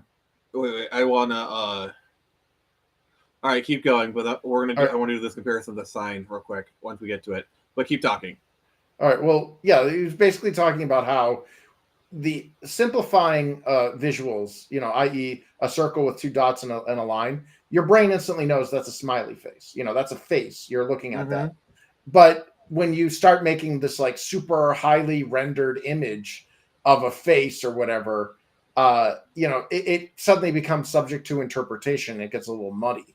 And sure, it looks great and it looks nice, but say you're on a street sign and you're driving 100 miles an hour down the highway. Like, which one do you think you're going to be able to see better? The simplified face or the super detailed painterly, like, your brain is going to be easy, like less distracted and easier to understand that simplified one. So Chris, I need to ask you a question. Looking at these two images, get out the fact that one is Dreamcast, one is PS2. Which one looks better to you? I obviously I like the color timing on the Dreamcast. My only gripe that I can see is I can't read Raphael's on the marquee at the bottom, but I can on the PlayStation. Right. But other than that, like I would prefer the Dreamcast. Yeah, like looking at like the obviously the reflection of it, just honestly, just the Dreamcast looks so much better. But yeah, I get what you're saying. Like Raphael, you can. It's just interesting because like with the Xbox One, yes, that's the best version. You can tell it's a lot better, but the difference is not that much. With this one, it's negligible. It's negligible. It almost comes down to taste. Like we're nitpicking at this point. Yeah, and you're not going to notice it when you're like in the heat of the moment playing the game either. See, like that's a Z buffer issue. Or no, wait, that looks like volumetric fog issue. Like the God, the density. Yeah. Yeah, So- that's what I thought. Actually, I don't think volumetric fog exists in. No, maybe it does. I don't know. I'd have to. Yeah, I'm got some pop in here. It's like some really bad pop in. Yeah, see the fog. Yeah, that is a Z buffer issue. Okay. Yeah. But yeah, I think that's like let's see here. Oh yeah, that's probably a texture conversion thing on the small sign. Yeah, like Yeah. if it feels like that's just like 2 or 3 lines, like code, like work on the code, you can fix it. But it's not even a big deal. Like I wouldn't go, oh man, I got the shitty version of the game. You know what I mean? Like remember when the Wii was making games at the same time as the PS3 and the Xbox, and like Ghostbusters, they had to make a whole new game because what's funny is during that generation, you basically had basically they made 2 games, the next gen and the old gen version. And the old gen version would come out for PSP, PS2, and Wii, because the PS2 had like a really long tail. Yep. And so you see a lot of that stuff, like Force Unleashed, and also like the PSP and the PS2 were pretty close. So like if you made a game for PSP, you could up convert it or even down convert it without too much trouble. Yeah. The situation with textures will be improved. Yeah. That's what I'm saying. It's like everything here is not a fault of the Dreamcast. It's just, it's not really. I wouldn't even consider it a fault. I just say it's. Hold on. I didn't mean to cut you off, but like, Alex, are you saying that every one of these textures is an individual image instead of like a giant stencil sheet? If that's what he's saying, that's a huge like unoptimized. So like basically what they'll do is when they want to optimize a game, they'll make like a 256 or by 256 or like some square dimension image, and then they'll populate that blank image with like a collage of like materials like the newspaper, the marquee sign, and they'll rotate it so everything fits in there, and then they'll programmatically define those parts of the image as individual elements on the So like so what you're saying is this is the unoptimized version, and I'm guessing, I don't know if what you're saying is correct. Yeah, this is like, imagine what it'll be like when they do optimize it. Yeah, because now they'll, instead of loading like many small images, they could load like one modest sized image or one larger image, and the amount of cycles on the CPU and all that shit. Like how many? Yeah, it'll get quartered or so, because it's always better to load one big thing than it is to load 100 little things. Yeah, so like just imagine the performance gains. Oh my god. Like this is it unoptimized, and it's still good. It's in a good shape even now. Yeah. This is really impressive. Yeah, like what Falco and like what the guys have done is amazing. Like, yeah, I've known Falco for like 10 plus years. I remember him from his Elysian Shadows days.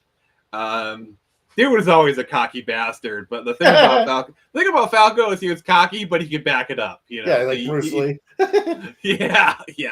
God, Man. don't give his head any more ideas. But God, yeah, like I love honestly, him though. I love him.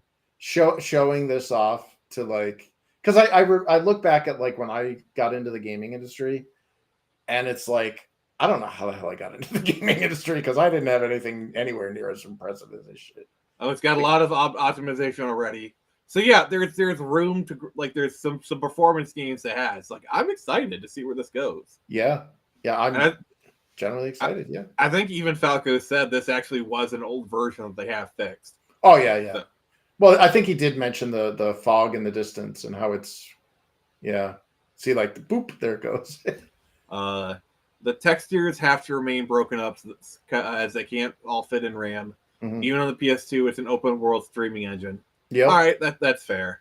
Yeah, but I know that like you can prioritize textures too, where you have like you know what I mean? Like, for example, those newspapers, like when they're close to you, they could be their material could be read off of the 512 by 512 image, but far away they could be offloaded to the 24 by 24 image or whatever.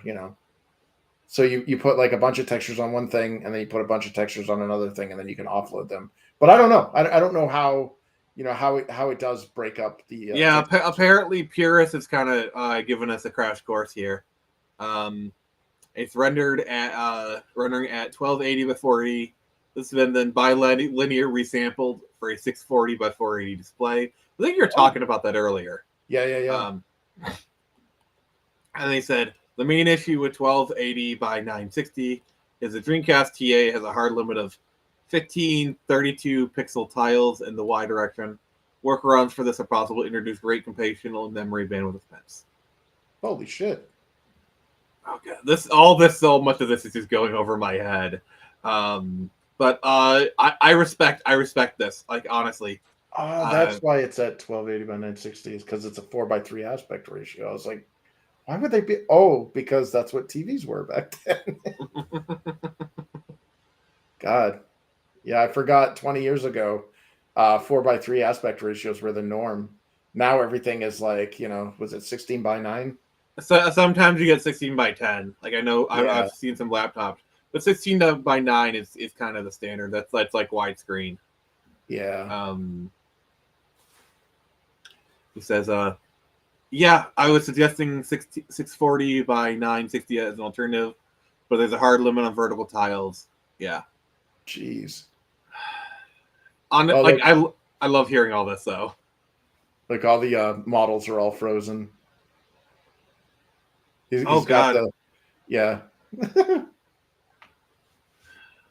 I wonder if they even use the same models for in-game or for the cutscenes that they use for the actual in-world.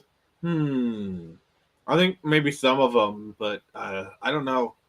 Like, I've known some games that have like their cutscene models. Like, even if it's like in engine, they'll still have like a prettier model for the cutscenes than what you see in game. Yeah, because the camera's closer to them and they're talking and stuff. Yeah. Like, there's no reason to put a bone in them, or look at the lady. The lady's still frozen there. Yeah, Yep. cutscenes seems like they're still working on that. Yep. Well, which is fair. This is a work in progress, and it's indie devs. I'm going to cut them a frick ton of slack here. Yeah. Well, yeah. I mean, like I'm just excited to see this even working. Like the fact that, damn, look at the knockers on that one. Calm yourself, sir. Polygonal boobs for the win. But I mean, I do love a chest that's made of 5 tries. Lara Croft, eat your heart out. Yeah. You knew exactly what I was thinking. Great cheese on that chest, yeah. Oh God, you could puncture the whole of Battleship with those. Well, that probably wrecks any gains, and then okay. They're doing that kind of. Yeah, well, and see, that's what I miss about like the early 2000s, late 90s, like people geeking out about shit to get the most they can out of performance, because performance doesn't mean shit today. Yeah, like that's one of the things I loved about the Switch is when you got those Wonder Ports. Like, oh my God, they got Doom Eternal running on the Switch. Oh my God, Witcher 3 on the Switch. It looks like ass. But it's running at an okay frame rate, and it plays. Yeah, these days, like, they're like, oh, the PS5, and like the game comes out, and it's like can barely withstand 60 frames per second, and it's like, wait a minute, it's the PS5. Like, this thing should be like 120 frames per second, 4K. Yeah, blah, blah, blah. It's like you play Breath of the Wild or like Xenoblade Chronicles 3. And then you go load up Pokemon Scarlet. Yeah. Well, Breath of the Wild was actually 30 frames per second, and there were parts where like I think they even used LOD animations where like the frame rates on animations got lower the farther away from the screen you got. Yeah. Like, yeah, there's all sorts of little fun. Yeah, they did that on Pokemon. It was very noticeable. Like I remember I'd be playing Legends Arceus, and like I'd see like a Pokemon out in the distance, and it would be moving at like 2 frames a second. It would be like doop, doop. It's like a Street Fighter 2 fighter background, like round 1 fight. Yeah, you remember that? Like you're looking at the stages in Street Fighter 2, and it's literally just 2 frames of animation. Yeah, but the thing is that game came out in 1991, so I it's like understandable. Oh yeah. Yeah, and that's what I love. I'm with you on that. I love it when they can like gussy out power, and that's what I love about the indie scene when they do like new games for old consoles. When you I don't know if you remember Pier Solar. Oh They yeah. got Mode 7 working on the Genesis. Wow. Yeah, they had like a Mode 7 scene where you're flying around on an animal. It's like freaking Mode 7 on the Genesis. Yeah, that. Well, did you ever see Shredder's Revenge? No. So there was Shredder's Revenge, the Ninja Turtles game that came out. Yeah. So somebody like hacked the Streets of Rage 2 engine or game. Oh, open bore. Yeah. Yeah, but instead of using open bore, I think they just used Streets of Rage 2. Like I think it was and like they got the sprites from Shredder's Revenge in there, like all the frames, animation, and everything. The color palette was a little like decreased, but like you're literally in these Streets of Rage 2 levels, but all of the sprites that you're fighting, like the Mausers, the Foot Clan, like all that stuff, looks like it's straight out of the modern game that just came out. Nice. You know, like you're fighting Bebop as a boss, Bebop and Rocksteady, and you're like, look at how smooth those things work. Holy crap. So yeah, it's like a SNK game almost. I do love the beat 'em up revival that's going on right now. That makes me very happy. Like I've even kind of started to look into Beats of Rage myself. You might be seeing something that's Screechtacular. Oh shit, a Screecher beat 'em up. That'd be sweet. Yeah, I'm thinking about it. I'm looking into it. I think that'd be cool. But I don't know if I said this at the beginning of the stream.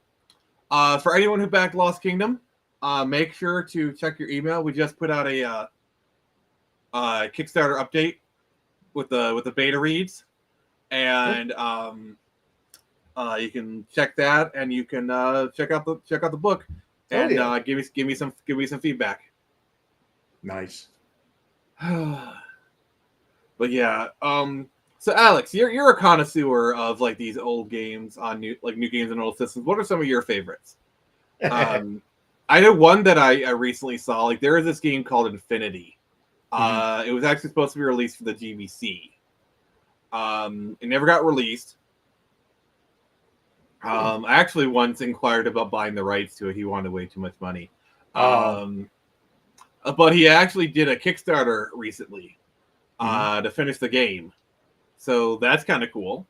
Oh yeah. You've been seeing a lot of revivals for like Game Boy Advance. Oh yeah. Like honestly, one of the things that I find really interesting, I think the 32X never really got to show off how powerful it was. I want to see a homebrew made that utilizes 32X and Sega CD at once. I think like just imagine like the Sega CD portion would probably just be using for the music. Yeah, like Night Trap and that Firefighter game that used both of them. Yeah, but like just imagine how cool that would be. Eartheon, I've never seen that. Let me look it up. Yeah, let's shed some light on it. Maybe we can get some more eyes on it. Yeah, fair enough.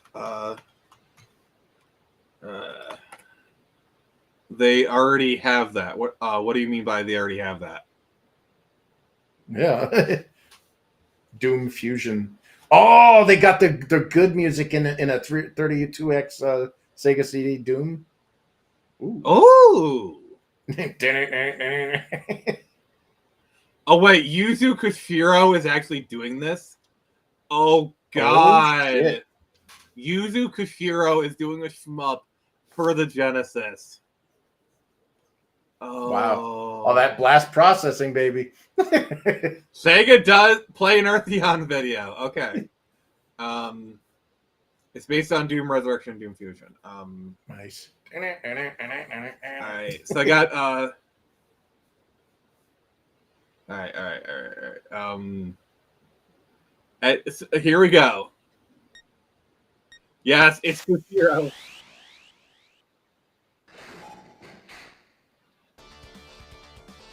Oh, that looks real. Oh god! Oh my god! Holy shit! Wow, that was sweet. That is a flex. Yeah. Yeah, that's some big dick. Oh my energy right god, there. look at the sprite scaling going on here. Yes. Ancient is doing the game, apparently. Oh my god, like everybody in Japan just screamed out in joy. Yes. Oh god. Yeah, this. Look at the sprite scaling.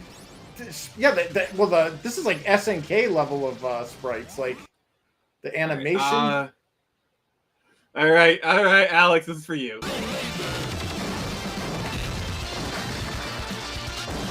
Oh, the music! Listen to that. Wow.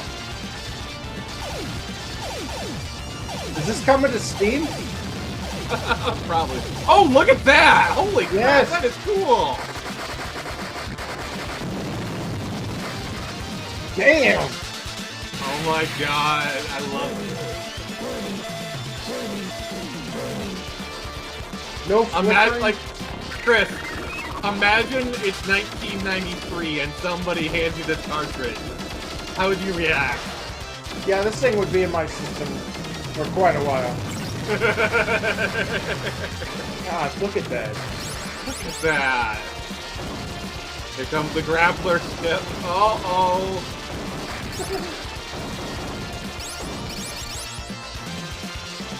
Is it grappler shit?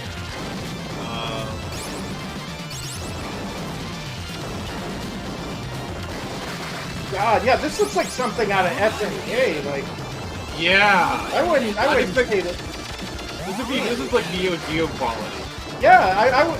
If somebody told me this was a Genesis game, I'd be like, back in the day, I feel like, yeah, right. And voice samples, too. Damn. Oh my god. I love the Ghostbusters Proton screen. That's Yeah.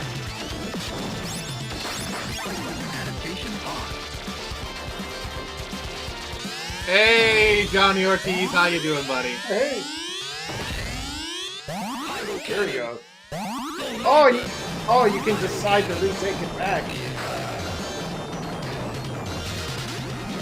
Oh, shit. God.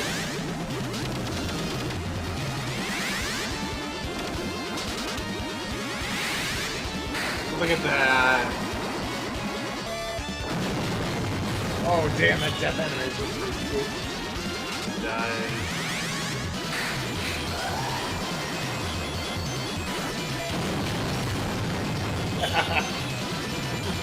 Well, they're definitely not gonna beat this in a rental period. Oh, damn. Look at that explosion! Oh my god! Yeah, that's full screen. And there it goes. Holy 3D. shit! Holy shit! Yeah. Holy zooms right- shit! Does it fly right towards the screen? Yeah, look at that. Wow. Okay, that is fucking awesome. That is like really fucking cool there. And that was a Kickstarter for a Genesis game? I think so. Yeah. Yeah, I'm gonna get that. Well, we sold somebody. Yeah, thanks, Alex. My Yeah. wallet doesn't thank you, but thank you. Oh, God. All right, I gotta look up Doom Fusion. All right.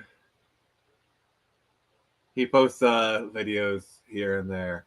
Yeah, that's damn. Yeah, that looks better than Darius, man. You like some of the newer Darius games are impressive too, but that one. Like, have you seen some of the shmups that come to the Dreamcast? Yeah, I got that one. Was it no. I can't got it. Ghost something or whatever. It's got like this hot anime babe on the box art. Yeah, Like it's one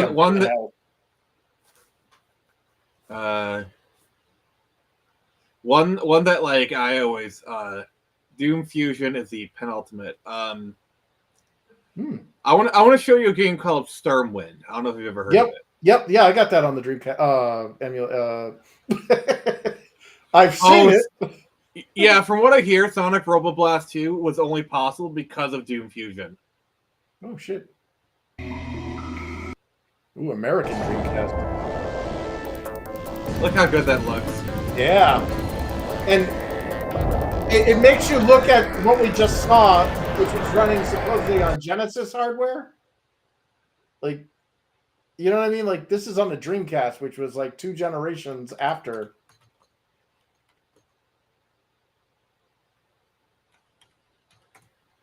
Right. Like check this out. This is okay. Oh, Sega Lord X. Yeah. I just want pure gameplay.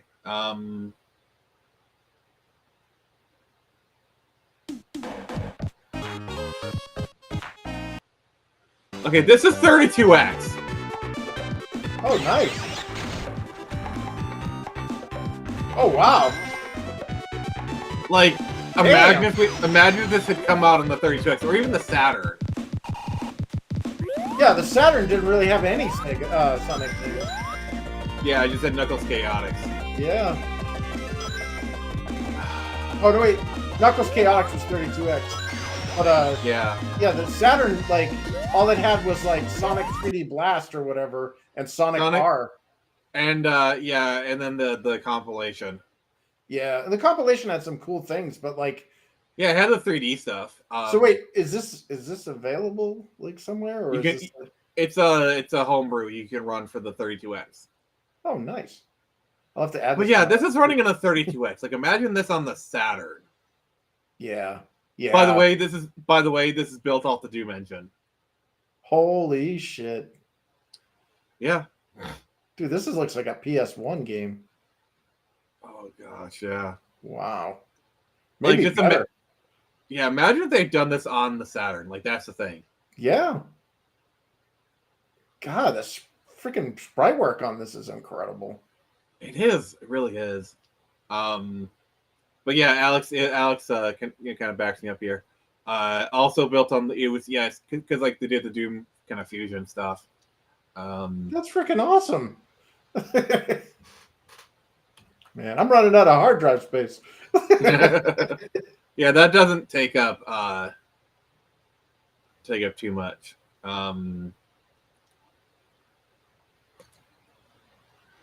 All right, Doom. I'm looking up Doom Fusion right now. All right. All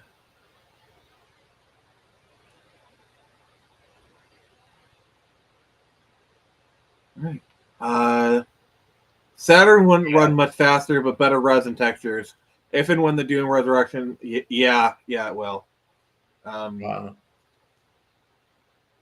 The controller for the Genesis. All right. Yeah, like this is Doom on the 32X. Like they pretty much got like the full experience on it, which is amazing. Yeah, it's not mushed into a little window. Remember that with the 32X one? It was like, yeah. I mean, at least we weren't playing the 3DO version. Dear God. Oh yeah. Mm. It's like you want to play Doom in the size of a postage stamp, and it still runs at 10 frames per second. Yo, dog, I heard you like frames, so I gave you frames around frames. Yes, it runs at a whole 2 frames per second. Well, the music is awesome. Yeah. Like the whole story of the Doom 3DO port is just amazing. It was like one woman, and like her the boss was kind of an idiot, but he was a good musician, I guess, and so she had to do it all herself. It was amazing. It was crazy. Yeah, dude, those are horror stories too. When you hear about like some of these games that like it's a miracle they even came out at all. You know. Oh, it's time to wake up. Says Doom Collector's Edition for. Like, oh my God. Imagine if inflation gets that bad where they actually do a collector's edition for $666. I wouldn't be surprised the way the Switch is pulling shit. Yeah. You know, also, I love how they're doing like The Last of Us 1 and 2. Like they're trying really hard to get the blood from the stone, as you like to say. Yeah. Man. Yeah, if I remember correctly, oh shit. wasn't the Saturn port, wasn't it running on the Power Slave engine? And it was like actually running pretty good. I think it was because like the corners or something. I know John Carmack has since come out and said that was like a bad call on his part. Dude, Power Slave is such a good, like, I've never heard that game until I got it on emulator. Yeah, they did a re-release of it, Power Slave Exhumed, recently. Oh shit. Yeah, I'm surprised Surprised it never got any like major sequels or anything. You know what I mean? Yeah. It's a fun game. It's like, Yeah, and it runs it runs pretty well on the Saturn. Yeah. I know that. It like what's funny is like the console and PC versions of it are like totally different. Oh yeah, I would imagine, especially from a controller input. Like, yeah, that's Saturn. Unless you had the analog one, you didn't even have a thumbstick. Yeah, I love like how many of those console ports of like Quake and Doom are just like, oh, they just rebuilt the game in an entirely different engine. I don't know about Power Slave Engine. It was using 3D hardware, so it didn't look identical to PC Doom. Oh, yeah. I think it was something about like the corners. Like I think it was like a graphical issue. yeah. Well, oof. Yeah, I think during that generation, pretty much everyone sings the praises of Doom on PS1. Yeah, I mean, Doom 64 is an entirely different game. It is literally, which is great. Like even if you just play the N64 version, it holds up. Yeah. But yeah, I love Doom 64. Like, I love how atmospheric it is. The thing about Doom 64 is each level is essentially a puzzle box. Like, that's really all each level is. Like, yeah, you can kill enemies, but it's really you got to solve a puzzle for the level, especially as you get higher up. Unlock your way out. Yeah. Wow. Gentlemen, do we have a problem? And yet they let N64 use a totally different engine and look different. Yep. Yeah, maybe by that point their attitudes have changed. I don't know, because like by the time Doom 64 came out, they were like knee deep in the dead. No, knee deep in like Quake stuff. So at that point, they're like, we don't care. I don't know. I'm speculating. But yeah, I love like the history of all the different Doom and Quake ports. I find that topic like endlessly fascinating. Yeah. Well, I remember in the late 90s when everything was made with the Quake 3 engine. Like, once Quake 3 Arena came out, suddenly there was like a bazillion Quake 3 engines. Oh, yeah, like Jedi, like the Jedi Outcast. Yep. Like, can we go to the alternate timeline where the Quake 3 engine was the predominant engine and not Epic, Unreal? Unreal, yeah. Yeah. Anyways, as they port Doom Fusion to the Saturn, it'll be Ultimate 30-bit Doom. Yeah. I think Nintendo rolled up to them with a pile of money. That's my theory. Yeah. I would not be surprised. Because I think Midway was the one who did that port. Really? Midway ported Doom to the N64? Well, ported is a very generous word. Oh, they produce it, or publish it. But... Like, if you play Doom 64, Oh, you've never played Doom 64? Like, you've never even seen it? I don't think so. No, like I never had an N64 as a kid. It has been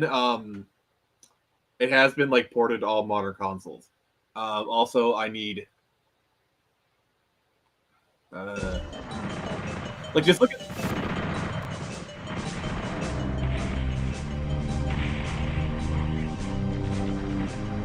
Look how cool that is. Yeah.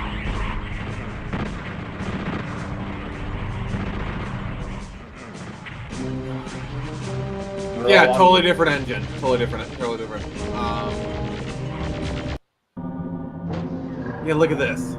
Wow, that's like Quake. That's not even Doom. Yeah, it's like also like they got like that horror. Like the soundtrack is so good.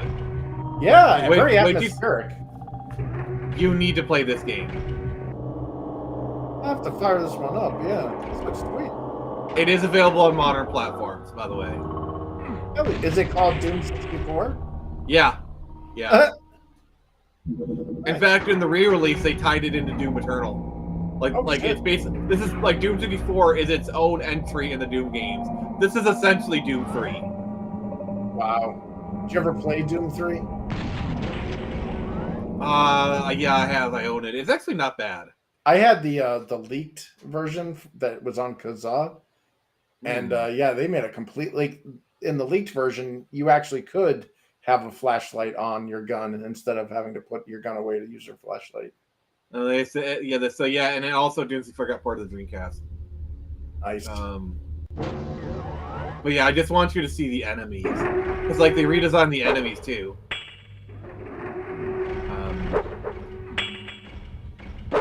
Okay, yeah. Wait, no joke. Okay, I gotta pause this. Limited Run Games is releasing 606 copies of Doom plus Doom 2 Will It Run edition. It will run on the box it comes in. That is a built-in Fuck you! What? Fuck you! Yes, e-comics. You need to play Quake 64. It's really good. Yeah, this looks sweet.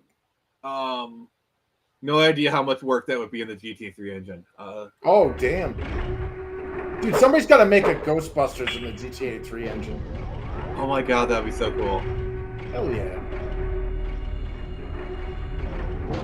Oh my god, I remember this level was such a pain in the butt. Look at that! Look at that! Oh damn!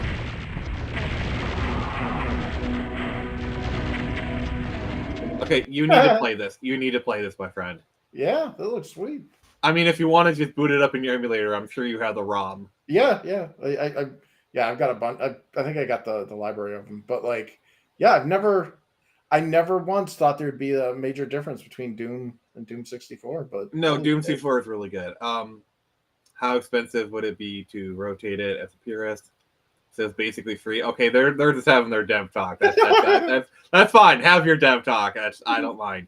But yeah, like Jedi Outcast, Jedi Academy. Those are really fun games. Hell yeah! I really do like how the Quake 3 engine worked, especially for like those like third person games. Yeah, They work pretty well. Remember Metal? What is it? A Heavy Metal Fact 2. And yeah.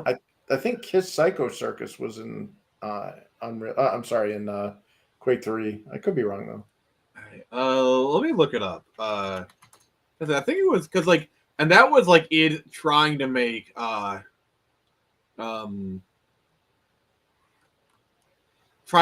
like an engine to license. Yeah, well, I remember Return to Castle Wolfenstein. It was one of my favorite games at the time. It's definitely a Quake 3 game. All right, so I got the Wikipedia for id Tech 3, which is the Quake 3 engine here pulled up. Games. IO Quake 3. Let's just open source. Oh, here we are. All right. Heavy Metal Fact 2. Oh, Elite Force. Yeah, I forgot about that. It's the best. Oh, yeah. American Miggy Dallas runs on it. Yeah. Agent Under Fire. Soldier of Fortune 2. Yep. Jedi Knight. Medal of Honor. Allied Assault. Call of Duty. Yeah, like actually Call of Duty is still kind of running off its version of the going way back to Daggerfall. Oh, that's cool. You should suggest that to Falco for future experimentation. Everything or Nothing. Call of Duty United Offensive. Call of Duty Classic, Quake Live. Wow. So yeah. The last game to run it was in like 2010. The last like release game was 2009. Holy shit! Call of Duty Classic. Wow. Yeah, like I think Call of Duty still like technically, yeah, that's the Quake 3 engine. Dude, how odd is that? Call of Duty and Medal of Honor were both using the Quake 3 engine. Like your direct competitor for. I mean, dude, if you look at like the family tree of like the id Tech games, it is insane. Yeah. Let's see here. Prey ran it. I Doom love 3. That game. Prey 2 was gonna run it. Brink was the last game to run that game had gorgeous art style. Like it was all like weird, warped, like looked like spitting image people, but the gameplay was just garbage. id Tech 4, I believe, is the last Quake engine that got released to open source. And then they closed it. Well, it's because John Carmack really pushed for it. Like this was like under Bethesda. Like, this is after they got bought up by Bethesda. Bethesda really didn't want to do it. I think there was like some issues. They had to like take out some of the sound stuff. Oh. But yeah, this is the last one that got released open source. Wow. Yeah, you don't really see many people do stuff with with the tech with this engine. Like obviously you see stuff do like as so if I remember correctly, id Tech 1 is the Doom engine. Mhm. id Tech 2 is the Quake 1 and 2 engine. Mhm. Tech 3 is Quake 3, Tech 4 is Doom 3, then so on and so forth. Yeah, Quake 1 and 2. Once it went Quake GL, I think it was basically Quake 1 and Quake 2. Yeah. Oh gosh, so yeah, like they're on like whatever. Did you ever play that game? God, I just lost the name of it. It's a what the hell? Rage? Yeah, it was called Rage. Yeah, that was I think one of the last games John Carmack directly worked on. I think that was id Tech 5.